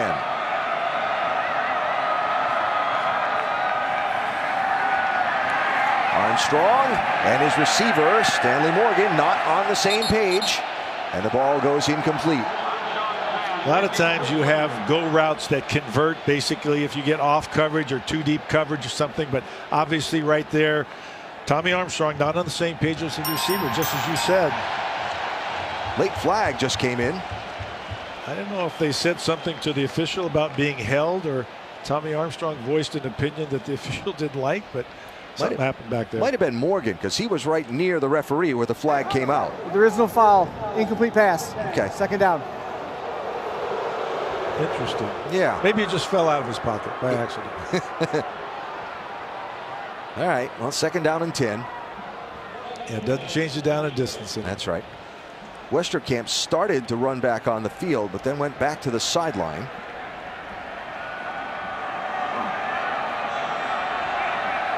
Really, it just feels like a huge series here for Nebraska. They've got to get some points, and they've got to get 7. Across the middle. Incomplete. I agree with you. They sort of say, the heck with the running game. We're just going to throw it. We need some big plays. But right now, as we talked about before, there doesn't seem to be a lot of chemistry between Armstrong and his receivers. They're just always a half a step short, or ball slightly overthrown. They got to make some plays. They're putting a lot of stress on the offensive line because they're drop back passing. And right now, Iowa knows that Tommy Armstrong is not the same mobile guy that they've seen on film. So 3rd down and 10. They need the 36-yard line. Under pressure, throws. How did he catch that? Morgan pulled that ball in. Defender had a shot at it, Anthony Gare, but it got through him. Morgan grabbed it and hauled it in for the first down. Well thrown ball under pressure. Watch this, right in Armstrong's face, coming right up the middle of the field, steps away, but perfectly thrown ball, fingertip catch by Morgan. Just what you talk about. If you can touch it, you can catch it. That was a grab. So despite the emotional miscommunication earlier in the game, Morgan with a key first down for the Huskers. And the target again. Incomplete. Flag comes in. Emotional miscommunication. I like that. I like that. I might use that sometime. Feel free. There's no trademark on it. Desmond King's going to get called for a hold or interference. One of the two. Pass interference. Defense. Number 14. Probably placed at the spot of the foul. Automatic first down. Desmond King is a lockdown corner. He sort of says, anytime you come into my territory, I'm going to know where the ball is going to be thrown. Here he's being very physical with the receiver, probably obviously a little bit too physical. Yeah, he's got him. He wheels him around. He wanted to go for the ball. Got caught by the officials. So ball down to the 24-yard line. And a fresh set of downs for the Cornhuskers. Remember the last time Nebraska got points on the board, they got helped by a penalty down there also. Here's Trey Bryant. Hanging on around his feet as he tried to get the edge was Josie Jewell. But a nice gain. Give him about 7 yards on first down. Danny Langsdorff needs to keep balance in his play calling. He's got to run the ball to keep that defense honest. They've got some big plays via the passing game, but they've also got trouble into some long 3rd downs. Running the ball early, especially successfully on first down, puts them in a 2nd and 3 situation. Take a shot here? I would if I could. Swing it outside. Newby hit. Dropped right by the markers. Brandon Snyder well read that one and got there. And it's going to be a yard shy of the first down. You know, the back out of the backfield on the wheel route sometimes almost acts like a natural pick from the wide receiver. But that one, great job of getting through the traffic to make the tackle short of the sticks. So key 3rd down here. 4 of 12. 3rd down conversion attempts today for Nebraska. Power running set from Nebraska. McNitt is the fullback. Newby is the tailback. It's McNitt, the fullback. And he'll have it. First down, Nebraska. So move the chains and put the ball down at the 13-yard line. I don't know that Mike Riley will settle for a field goal. I think he's got to get a touchdown to get back in this game. Well, you're not a quick strike offense so much as Iowa's been today with the big plays you've given up. You need to get 7 here.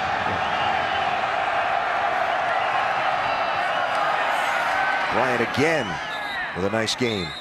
Followed Ozigbo right up into the center of that line. They're down to about the 8-yard line before Nathan Buzada got him. There's a lot more energy up front from the Nebraska offensive line. They're getting push. They're getting movement on that Iowa front 7. They're pushing the defensive line back, and that's not easy. Jaleel Johnson is one of the best players. Very violent, good strong hands. To block him, you're doing a great job.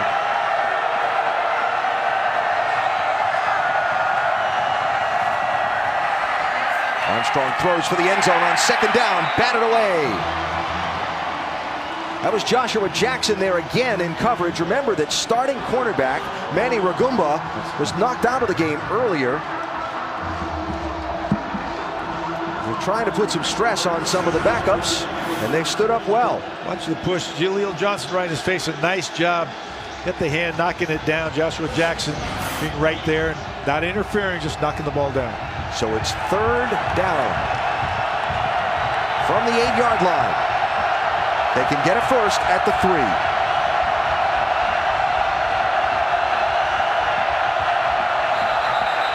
Flags in. There's movement on Nebraska. Might have been Cole Conrad. False start. Offense, number 11. 5-yard penalty. 3rd down. It was Sethan Carter at the right end of that offensive line. So now it becomes a 3rd and 10. Crowd noise might have had a little bit of an effect. Oftentimes, as you get farther away from that center, you're trying to sneak a peek and sort of anticipating the snap count. Drive that started on their own 25-yard line. The Huskers have picked up 5 first downs on this march down the field. But they need another one here. Westerkamp on the right. He's their go-to guy in this situation.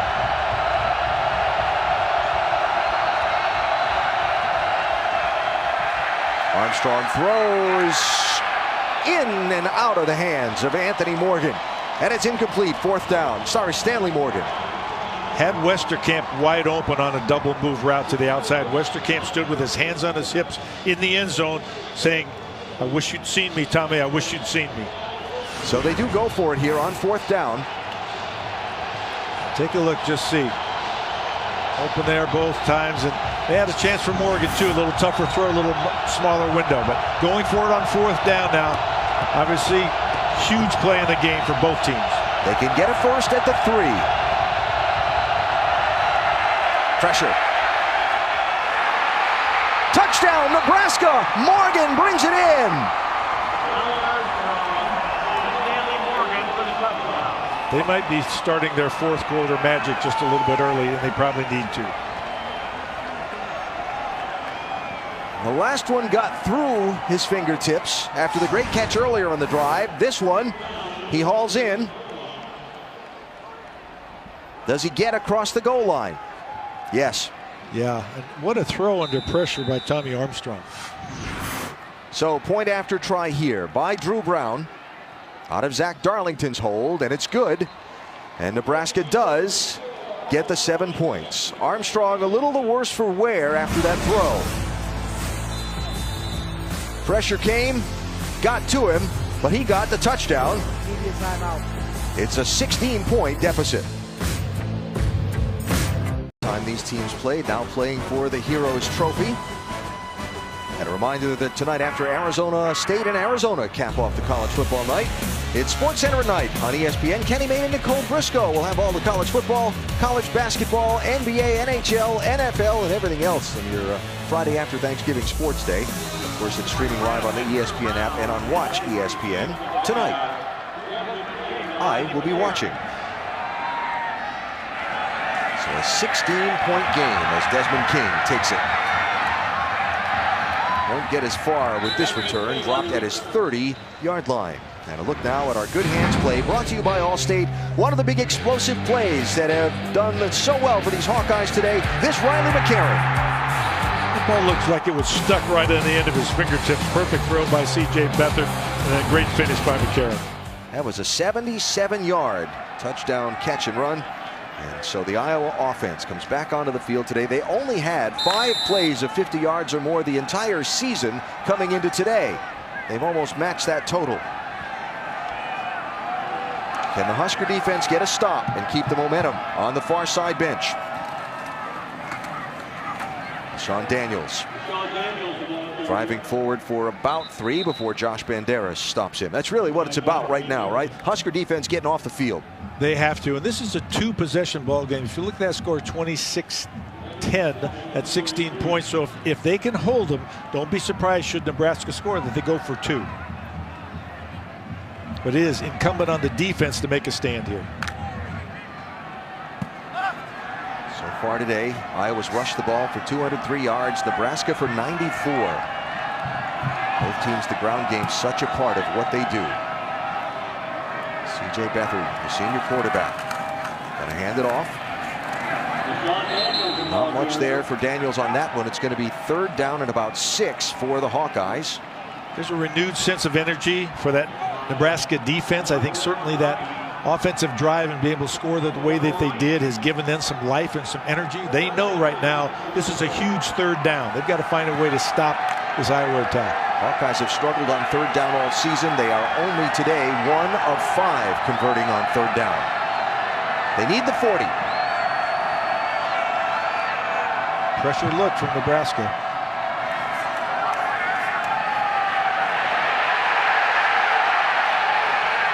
Beathard will stumble forward, almost back to the original line of scrimmage, but it's fourth down, and the Nebraska defense is going to get off the field without giving anything up. And that's exactly what you want. You've got to have it on both sides of the football. The offense scores, the defense needs to get stops. Freedom Akinmoladun, 91, got there. Rosta Zuris got there. And so the punter, Ron Calusi, is on. And DeMornay Pearson-L, third in the Big Ten in punt return average, backing up from his own 20. Beautiful kick. Will take it right at the sideline at the 9. He stepped out. They'll mark him at the 10-yard line, and that is where the Huskers will take over a 55-yard punt from Ron Calusi. But Nebraska has the ball back. Third quarter, Nebraska in a must-win day to keep their hopes of getting to the Big Ten championship game alive. They need to win today and get a little help from Minnesota tomorrow, who plays Wisconsin. But for now, the Huskers have a lot of work to do on their own. Yeah, and for now, as a coach, you just say, just win. I mean, worry about what you can control. We can't control what other people do, who beats who, but we control what we do on the field. Let's win this game today. Last time on the field, the Husker offense took 14 plays to go 75 yards in 4 minutes and 53 seconds to put the ball into the end zone for the first time today. This time they start at their own 10. Terrell Newby will have about 4.5 on the first down play before Josie Jewell knocks him down. Good patience. They need Newby to break. He's capable of breaking some. At least he was prior to coming into this game, getting beat up a little bit. But they need some big plays from somebody else, and they need to avoid the third and long yardage situation. He's got a 63-yard touchdown run this year, does Terrell Newby, the senior from Los Angeles.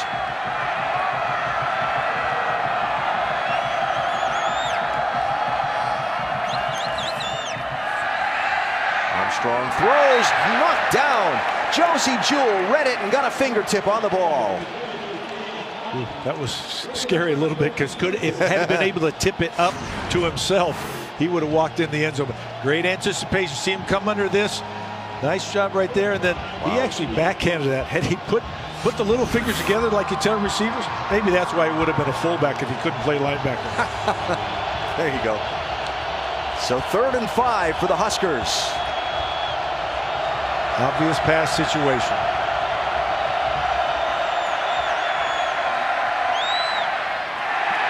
Knocked down. Incomplete, and it's 4th down. Faith Akakati got a hand on it. One of the issues right now with Tommy Armstrong, not able to scramble, certainly not as well as he's capable of. The defense knows exactly where he's going to be, right in the center of the pocket. They go in with that idea, if I can shut it down, if I can't get there, I can block it from that angle. So momentum swings again. Nebraska scores, their defense gets them off the field, but then the drive stalls out quickly and they punt from their own goal line, and they've got a lot of people up at the line of scrimmage, Iowa does. Certainly the opportunity for great field position too. One kicks it away. Big bounce. McCarron will take it. Flag comes in. It's going to come back. I believe there's a block in the back that's going to bring that one a little bit more back toward the Iowa goal line than it would be right now.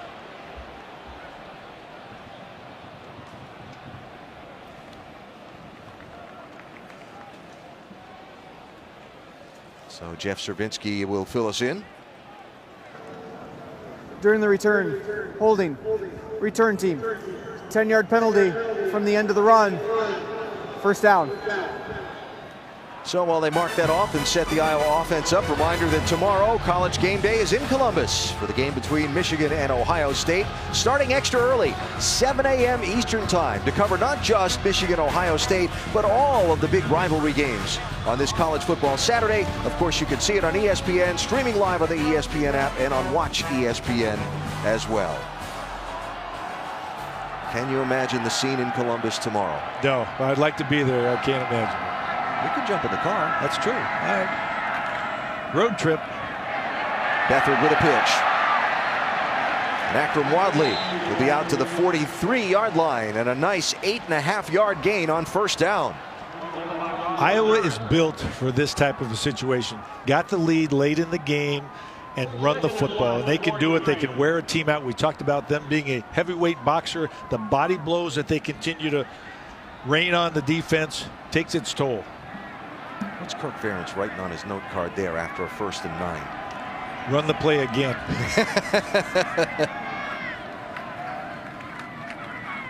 They'll go the other way with it.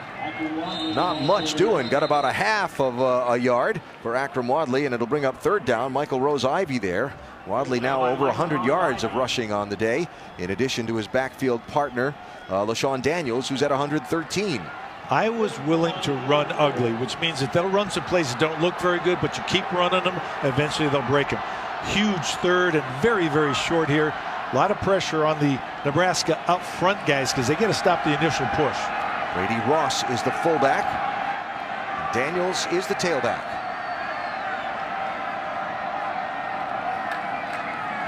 Daniels, very close. Not sure he got it. Needed the 44, checked the spot. Rose-Ivy and Kalu were there for Nebraska. Timeout, they're going to measure. And I think the bigger question is, if it's short, do you go for it on 4th down? And I don't think so. All right, while they get this measurement, let's check back in on some of the other games going on today with Stan. All right, Stan, thanks. So Washington, if they hold out over Washington State, goes to the Pac-12 championship game. That Colorado-Utah game tomorrow will be massive to see who gets the South title or the South spot in the Pac-12 championship game. So here, the measurement, Iowa came up just short. And so the punter Kaluzzi steps onto the field. I think this is a smart idea. Get rid of the ball. Your defense has played relatively well all game long. Don't give them the opportunity to have a short field at this time of the game. And I say that carefully and checking the name on the back of his shirt because he and the quarterback both wear the same number. Don't you think the Nebraska coaches don't double check who that is coming onto the field too? Watch the fake. Watch the fake. They are. Had a 55-yarder last time he kicked. Fielded at the 6. And Pearsonell gets it out to about the 10 as we take a look at our college football. Committee will earn its keep if that happens. Yeah, it will. So Armstrong and the Husker offense go to work at their own 10. Trey Bryant wrapped up. And again, it was a Kakati 56 for the Huskers who got through. He does a great job. And, you know, one of the things, Jaleel Johnson, an injury on the field, takes up a lot of space in there and allows the other guys around him to make plays. Can't get the number of the Husker player that's down, so we'll try and get an eyeball on that in just a minute. Meantime, something very special happened in the lead up to this game and on the field just before the game, and Chris has that story for us. Alan, it is 347 miles from Memorial Stadium in Lincoln, Nebraska to here at Kinnick Stadium. Today's game ball made that journey this past week, but by foot. It's called the Ruck March. Veterans associations from both schools carried the ball the entire route to bring awareness to veteran suicide. Each person carried 22 pounds of gear to symbolize the 22 veterans who, on average, take their lives every day. The long journey started on Thursday and ended today when they walked the final few steps into the stadium and presented the ball on the field during a pregame ceremony. Two students, one from Iowa, Drew Wary, and Nebraska student Katie Hauser, who are both veterans, were on the field to accept the game ball. This is the first time the schools have done the Ruck March, but they hope to make it an annual tradition. So about 9 days it took to walk the 347 miles. Well, a great thing to bring awareness to a great cause and an important cause. And it was great to see those folks come marching into the stadium earlier. Cole Conrad, the right tackle, was the injured player. David Neville comes in his place for the 2nd down and 9 for the Cornhuskers.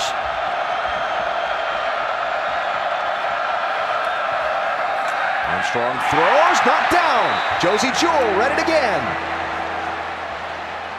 He has a great instinct for the football, just knowing he's obviously reading the eyes of the quarterback and just looking, because I thought he had a chance to get a big play had he gotten that one Watch him inside there. He sees it. His eyes are just right there. And I don't think the quarterback even saw him. He thought he was sort of caught up in the wash. So 3rd down and 9 for the Huskers. Looks like they're playing coverage right here. Just a 4-man rush. Armstrong batted away, threw it in the direction of Brandon Riley, but there was Ben Neiman, one of the linebackers, who came all the way out and knocked that one down. A late break on the ball. They were very physical with the receivers down the field, but Neiman came underneath that long throw. Did a great job of extending to just barely knock that ball down. Well, we've called his name, 4 or 5 times on some pretty big plays today. So the junior from Sycamore, Illinois, helps his defensive unit get off the field, and now the punt team on again. This time, Caleb Lightbourne is standing in his own end zone, about 3 yards deep. Short kick. McCarron waving teammates away, takes a big bounce. He'll field it and drop right at the 44-yard line. Smart play for him, but another tough kick for the Huskers and good field position for the Hawkeyes.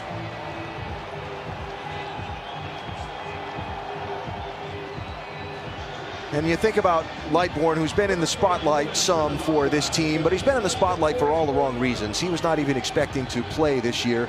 Of course, he getting pressed into service when Sam Foltz lost his life in that car crash back in July. Iowa joining all the other Big Ten teams in paying tribute today.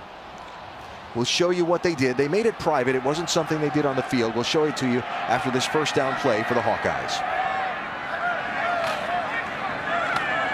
McCarron's got it. He'll get knocked out of bounds at the 40-yard line. So that famous pink locker room, when the Huskers walked in, they saw this. A letter to Sam Foltz's parents and a Hawkeye jersey in his honor. The outpouring of support from other teams across the nation has been unbelievable and well appreciated, I'm sure. And you see that they brought that jersey out and have it displayed on the Nebraska sideline. So Iowa doing its part to pay tribute to the Huskers' fallen teammate. Sean Daniels rumbling forward for a Hawkeye 1st down. It's like a rugby scrum, and just get them up and push and moving, whole thing. And that's the Iowa attack right there. They're going to wear on you, push on you, and late in the game, it's tough to stop. It's kind of an interesting thing because he's a running back, senior, 225 pounds. His brother is the center, a sophomore, 295 pounds. Can you imagine if they flip spots? There it is. The center running the ball, I don't know. So brother James Daniels snaps it off, and they'll hand it to LaShawn. He'll gain a couple, give him 3 down to the 30-yard line. Clock running down now to just over a minute to go in this 3rd quarter. Nebraska needs some type of a takeaway. They need to create a turnover and get the ball back, besides keeping Iowa out. But they need something to happen positive for that defense and for their football team. It's one of the things that the Husker defense has done very well this season is create turnovers. But no turnovers on the part of either team today in this one so far. 2nd and 7.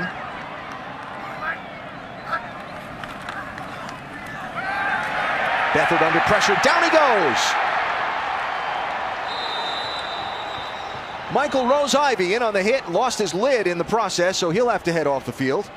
With that thought in mind, let's come after him. Let's get the quarterback. Let's see if we can rip that ball out. You see that they bring the 2 inside backers. They cross stunt. They're bringing 6. There was a holding penalty. Didn't get called, but they got to the quarterback, created a huge sack. If I counted correctly here, 1, 2, 3, 4, 5 white jerseys hit the quarterback at once. Well, we'll have a meeting back at the quarterback. So big loss, ball all the way back at the 40-yard line. They need the 23, and that is where things will happen when we resume play at the beginning of the 4th quarter. Iowa leading the 16th ranked team in the country, but Nebraska has been superb in the 4th quarter this season. It's been one of the stories of their year. Can they make the magic happen again, or can the home team win? We find out after this message and a word from your ABC station. Between Iowa and Nebraska, But numbers on the season for the Cornhuskers in the fourth quarter have been phenomenal. One of the best teams in the nation. Look at the point differential, the plus 88, number 1 in the nation. They're going to need that type of differential right now, down 16 here to start the fourth. Alan Bestwick, Mike Bellotti, Chris Budden with you from Iowa City. It is a 3rd down and 17 for the Hawkeyes to start the fourth quarter after the sack on C.J. Beathard. That's for a screen. There it is. Akram Wadley's got it. But he's got a lot of white jerseys around him. And it'll be 4th down and about 7 or 8. The question is field goal range. Is this something that they'll try? Well, they've got 2 kickers. They've got a long distance kicker and a more normal range kicker. But the long distance kicker is only 1 for 3 on the season. And it looks to me like the offense is going to stay put. I agree. I think they're going to go for it. This is a good call. Because a punt here would only gain you, if you hit it in the end zone, maybe 7, 8, 10 yards, 12 yards. So the reality is, go for it here. They need the 23-yard line to keep the drive alive. Nebraska playing coverage. They bring 4. Beathard throws. Got a first down. Don't lose yardage before you get knocked down. That was Noah Fant, the freshman tight end. They'll spot the forward progress at the 21, and the Hawkeyes move the chains. That was one of those instances where the defense played too deep. They only had to cover the first 7 to 8 yards or whatever. Watch the linebackers drop there. They get so deep that the tight end is able to make the first down yardage right over the middle, which is the easiest throw for the quarterback. So Noah Fant catches just his 9th pass of the season. The freshman from, of all places, Omaha. And moves the chains on the Cornhuskers.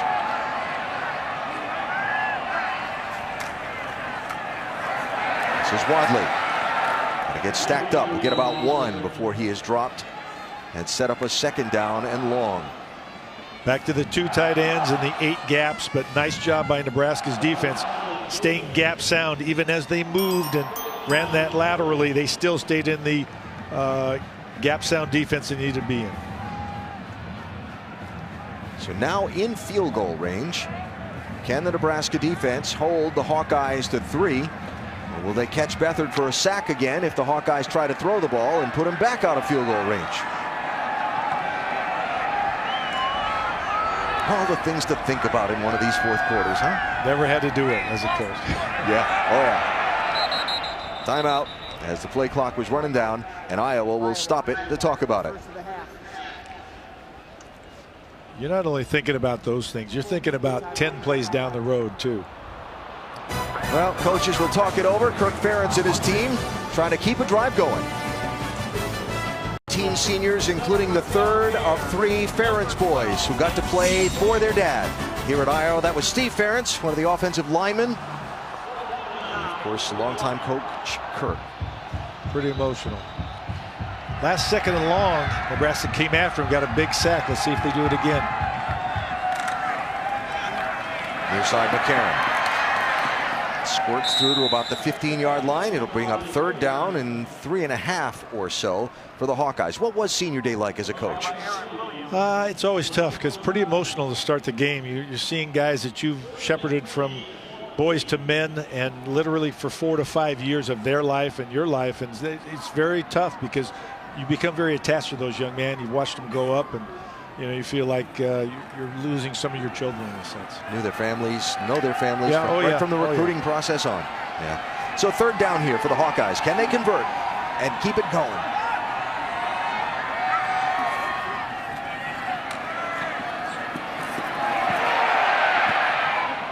Beathard will throw it away after getting outside the tackle box. Nicely covered by the Nebraska defense downfield and pursued by the offense as they moved the pocket. Right. By the lineman, rather. Did a great job. And now kicking the field goal is a very smart idea because this makes it a 3-possession ball game for Iowa. So obviously they have to convert this, not allowed to be blocked. So Keith Duncan, the freshman from Weddington, North Carolina, a Charlotte suburb, who most of us came to know when he kicked the game winner against Michigan a couple of games ago. Knocks that one through and adds to the Hawkeye lead, and he got hit, and a flag has come in. If they ran into him, it's a 5-yarder, and that's a Hawkeye first down.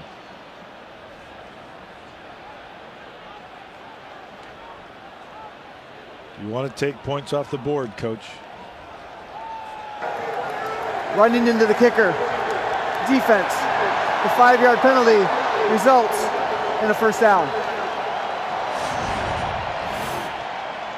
It's always difficult. You can see the kicker right there, and then just looking the other way. Yeah, that's not very smart play. Nathan Gary. So they move the chains, and the Hawkeyes have the ball. First and goal at the 9. They take the 3 off the board, but they get a chance to try and go for 7 and take some more time off the clock. Time and a greater point potential is certainly a positive development. So after thinking they'd gotten off the field without giving up a touchdown, the Nebraska defense back on, trying to find another way.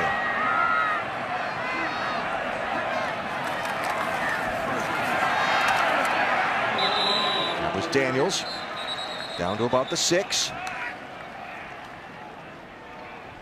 What a huge day on the ground for this Hawkeye team. They've got 2 rushers over 100 yards, explosive plays. The story of this one, Wadley had a 75-yard touchdown run earlier. Daniels had a 56-yard run that set up a 4-yard touchdown run 2 plays later for him, and also a 77-yard pitch and catch from Beathard to McCarron, plus a 44-yard punt return. The big plays have been the story of the day for the Hawkeyes. Beathard in trouble, throws, and that was completely blown up by the Husker defense. This is the risk in taking points off the board.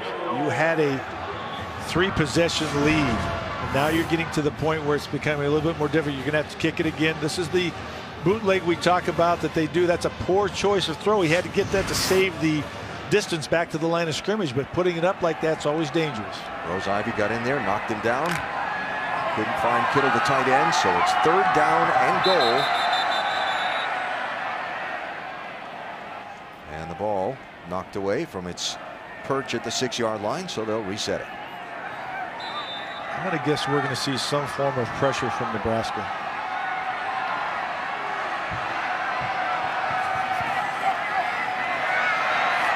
Beathard throws, touchdown, Hawkeyes! George Kittle, his 2nd of the game.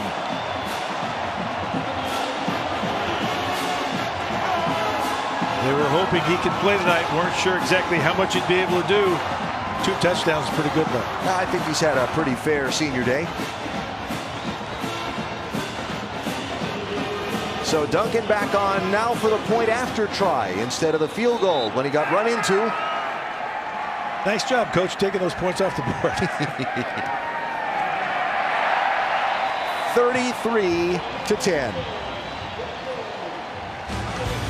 Kittle, 250-pound senior from Norman, Oklahoma, who's been out since the Purdue game with a foot injury, only played a little bit in a couple of games. He's got a couple of touchdowns in this one.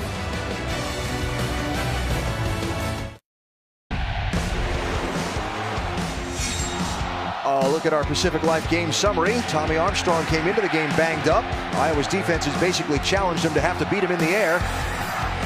And he's just been slightly off the mark today. That shows his frustration with the way he's been able to throw the ball or his receivers catch it.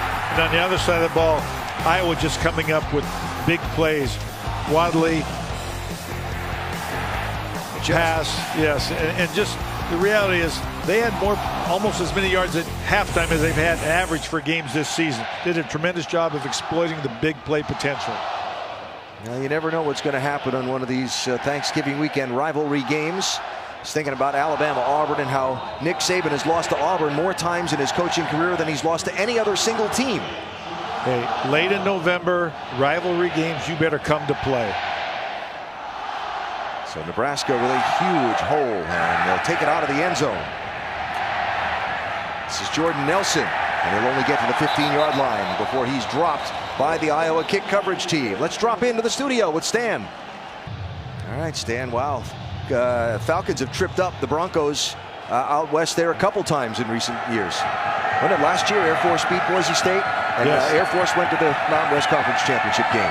Armstrong throws on the run, down the field, dropped! In and out of the hands of Pearson L. He's going to draw an interference penalty. but he had a chance to pull that one in and take it to the house. I was just going to say that. Pass interference. Defense, number 15. 15-yard penalty. Automatic first down. Nebraska needs some Tommy Armstrong magic. This might have been the play that started because he did everything he needed to do, put this ball out here. You see the interference, the hold right there. Tremendous opportunity to break free, but then he probably would have scored had he caught this ball. And Tommy Armstrong can't really believe it. He says, what else can I do? Yeah, that's a tough one. So with the penalty yardage out to the 31-yard line. Swing it outside. And knocked out of bounds. That was Trey Bryant out of the backfield. Bo Bauer got him for Iowa. 2nd down and long. You know, they've had to throw the ball deep, or they have thrown the ball deep a lot today, have the Huskers. Those are tougher to connect on, for sure. But a couple times when they've had the opportunity, they haven't made it work. It just hasn't worked out today, as you talked about, either slightly thrown too long or just some drop passes.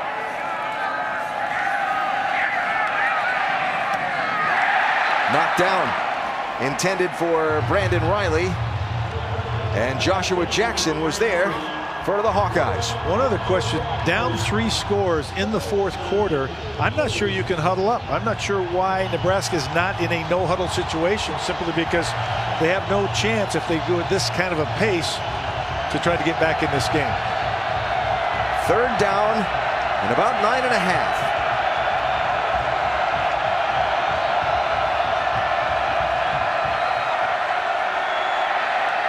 Deep again, receiver's got a step, but the ball is about 4 yards too far and incomplete, and it's 4th down. Once again, Carter, their tight end, was wide open down the seam. Tommy is sort of deciding before the play's even going who he's going to try to throw to. He's got to be a little bit better quarterback right now and read the coverage. So the kick team will come on for the Huskers. And they'll give the ball away with 10 minutes and 17 seconds to go in this ball game, trailing by 23.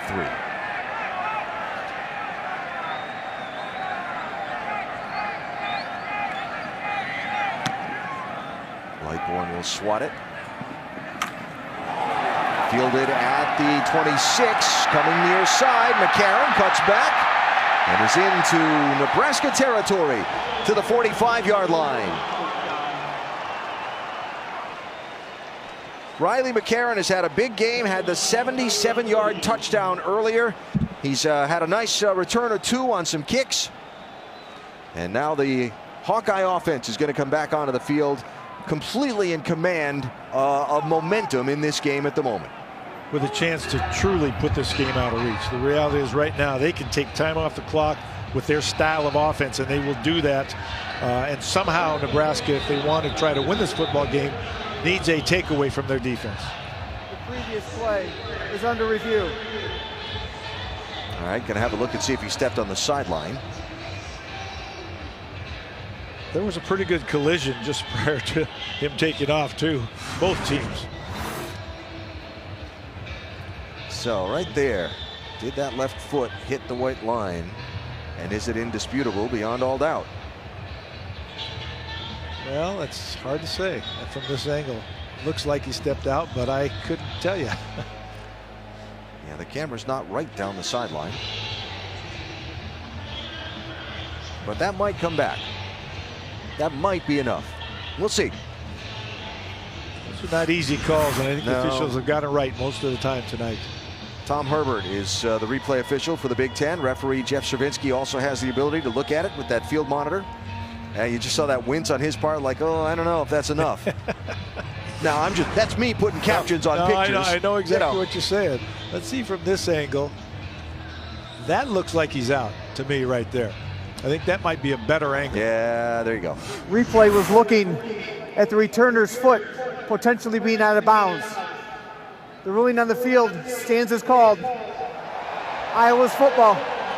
1st down and 10. All right, so again, it has to be indisputable video evidence beyond all doubt. And the call on the field was that he was not out of bounds, and so that's going to ride and carry the day.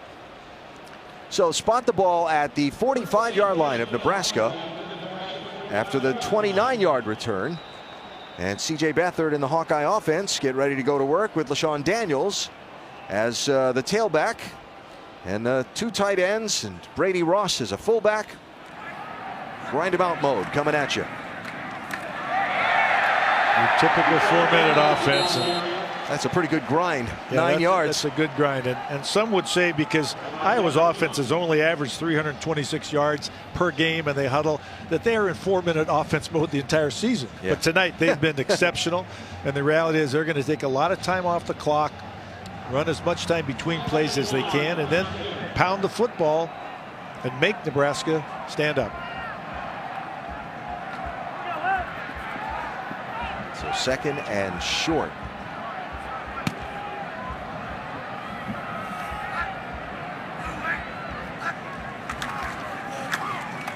First down. Daniels will have it.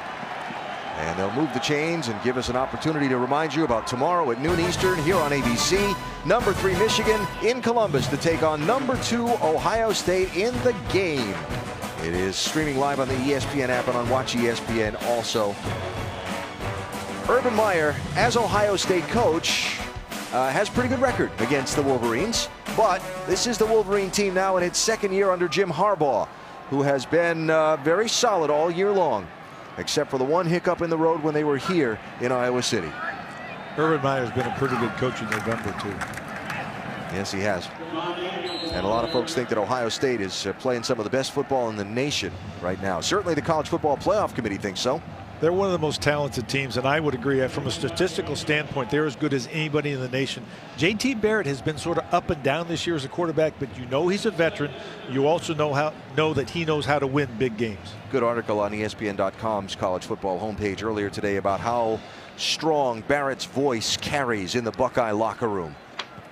Talk about leadership and performance, and he's both. 2nd and 7 for the Hawkeyes. They need the 23-yard line.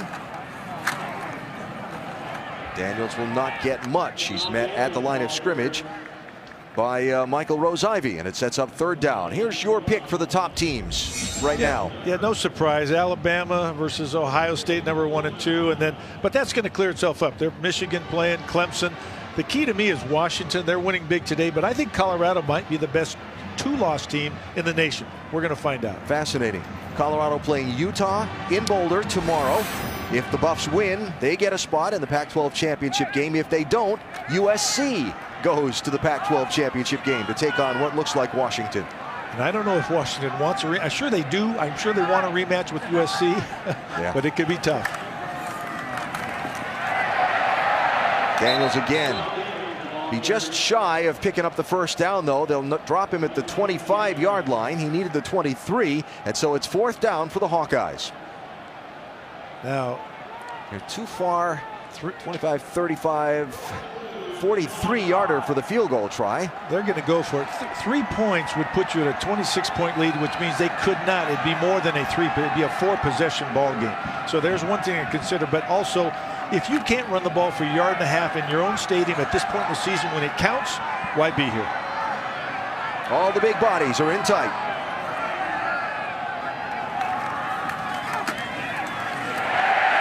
First down, LaShawn Daniels.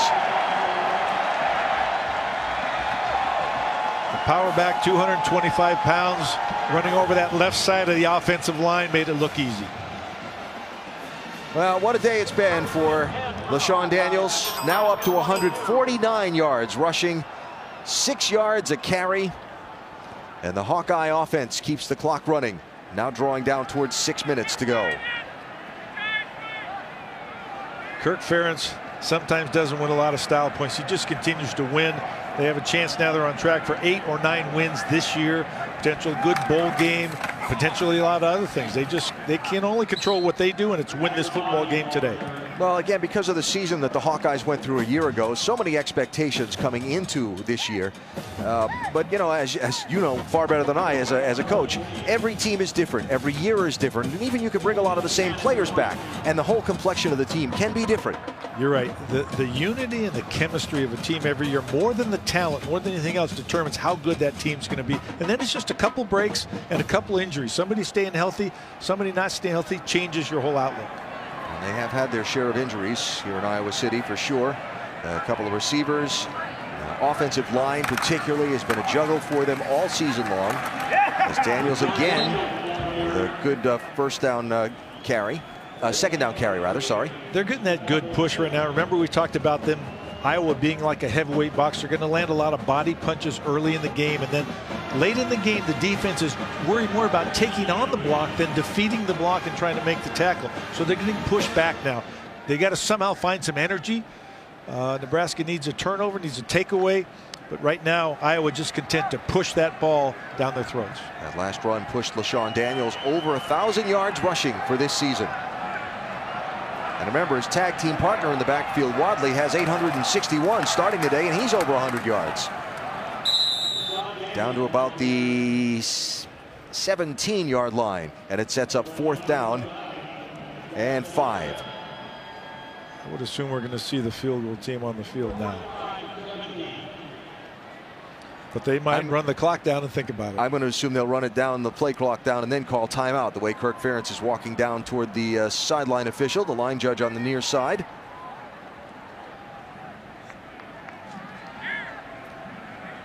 So again, this Iowa team, if they finish this one up as it looks like they might, has a chance to get a bowl game, get to a 9-win season, which is a pretty decent year for a college football team, especially as competitive as the Big Ten has been this year. Timeout. Not just that game, but all of the rivalry games on the final weekend of the regular season in college football. It starts at 7 a.m. Eastern on ESPN. College Game Day, also on the Watch ESPN website and on the ESPN app. And we'll get you ready for all of the big games tomorrow, including that one happening in Columbus between Ohio State and Michigan that has such implications for the Big Ten and the college football playoff.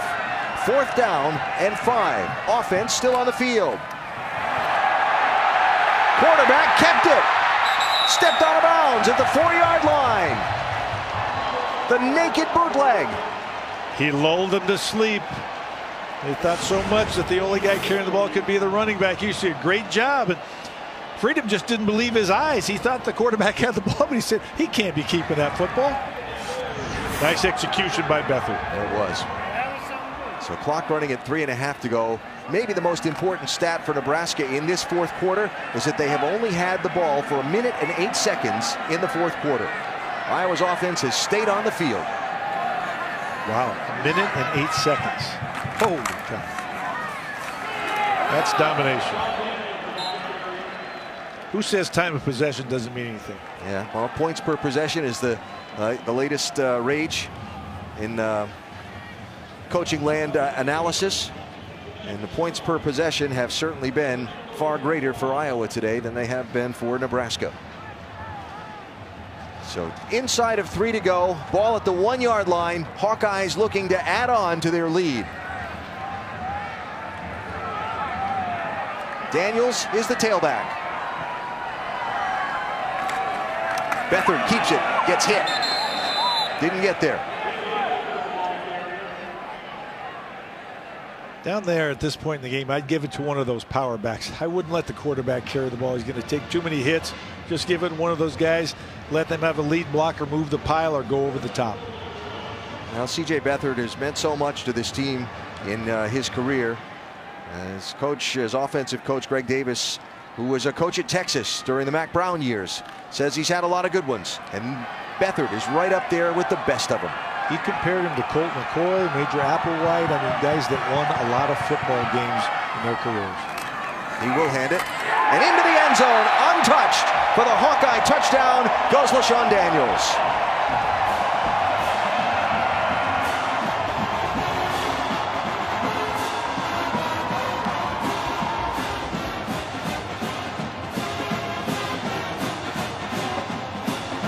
This point in the game, and at that point right there at the 1-yard line, Nebraska did not look up to the task of stopping Iowa. Daniels, one of the 14 seniors on this Hawkeye squad, gets into the end zone for a 2nd time today. And now the point after try from Keith Duncan. And what was that? That was Kalu getting another break on the ball. He's blocked one and had 2 offsides penalties today. Yeah. Offside. Defense unabated to the kicker. Half the distance to the goal. redo the try. Yeah, weren't with us earlier at the very beginning of the game when Iowa scored their first touchdown. The point after try was blocked. But since then, they got a running into the kicker penalty. Iowa did in Nebraska's aggression to get to him that gave him a first down. And now this one that moves the point after try a little bit closer.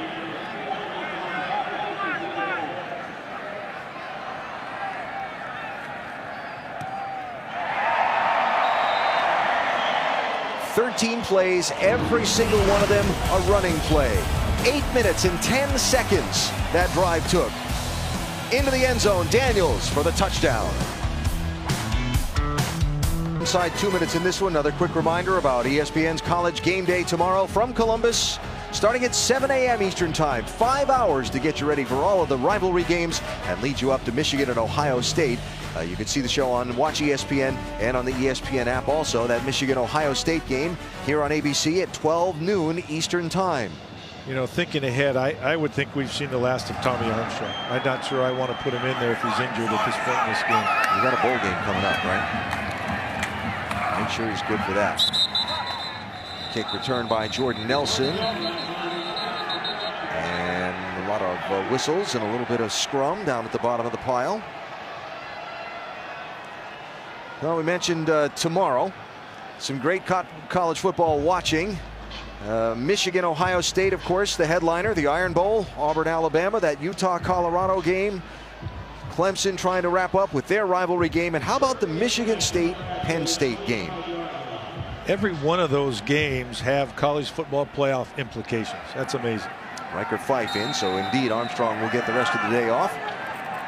Fife, the backup, who played last week against Maryland, has the pin in that left hand. Hit as he throws and throws over the top of Brandon Riley and incomplete.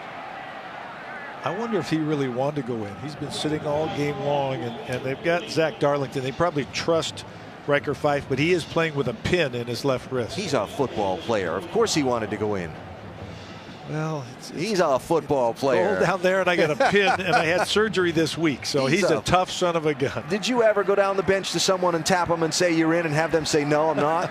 No, I don't really want to. I have to admit, I did. And if I had, I'd have looked at that guy a little cross-eyed. You'd have kicked him right off the team is what you would have done. Fife hit as he throws again. Slammed to the ground. Ball caught far sideline by Trey Bryant. And it's going to set up a 3rd down and long. Almost no gain on that one for the freshman running back. They're teeing off on Fife because they know he's in there to throw the ball. That's exactly right. That front from Iowa is getting after it. They just know that they can smell blood in the water right now.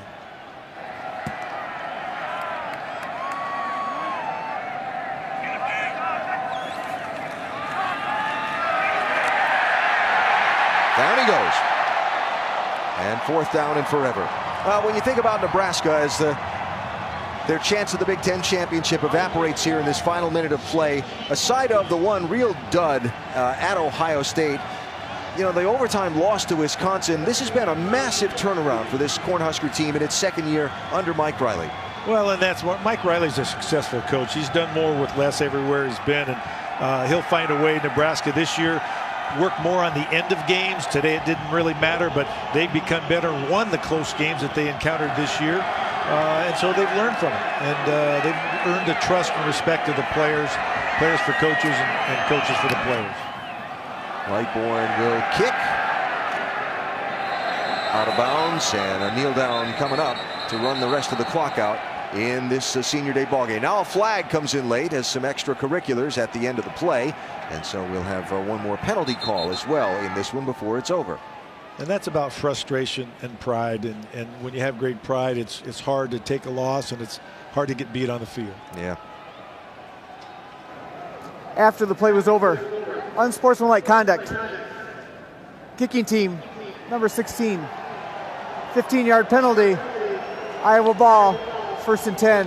That's number 16's first unsportsmanlike conduct penalty of the ball game. All right, so kneel down coming up for the Iowa offense. So Nebraska and Iowa both will look ahead to bowl games as part of the most wonderful time of the year. But for Kirk Ferentz and his 14 seniors on this Hawkeye team,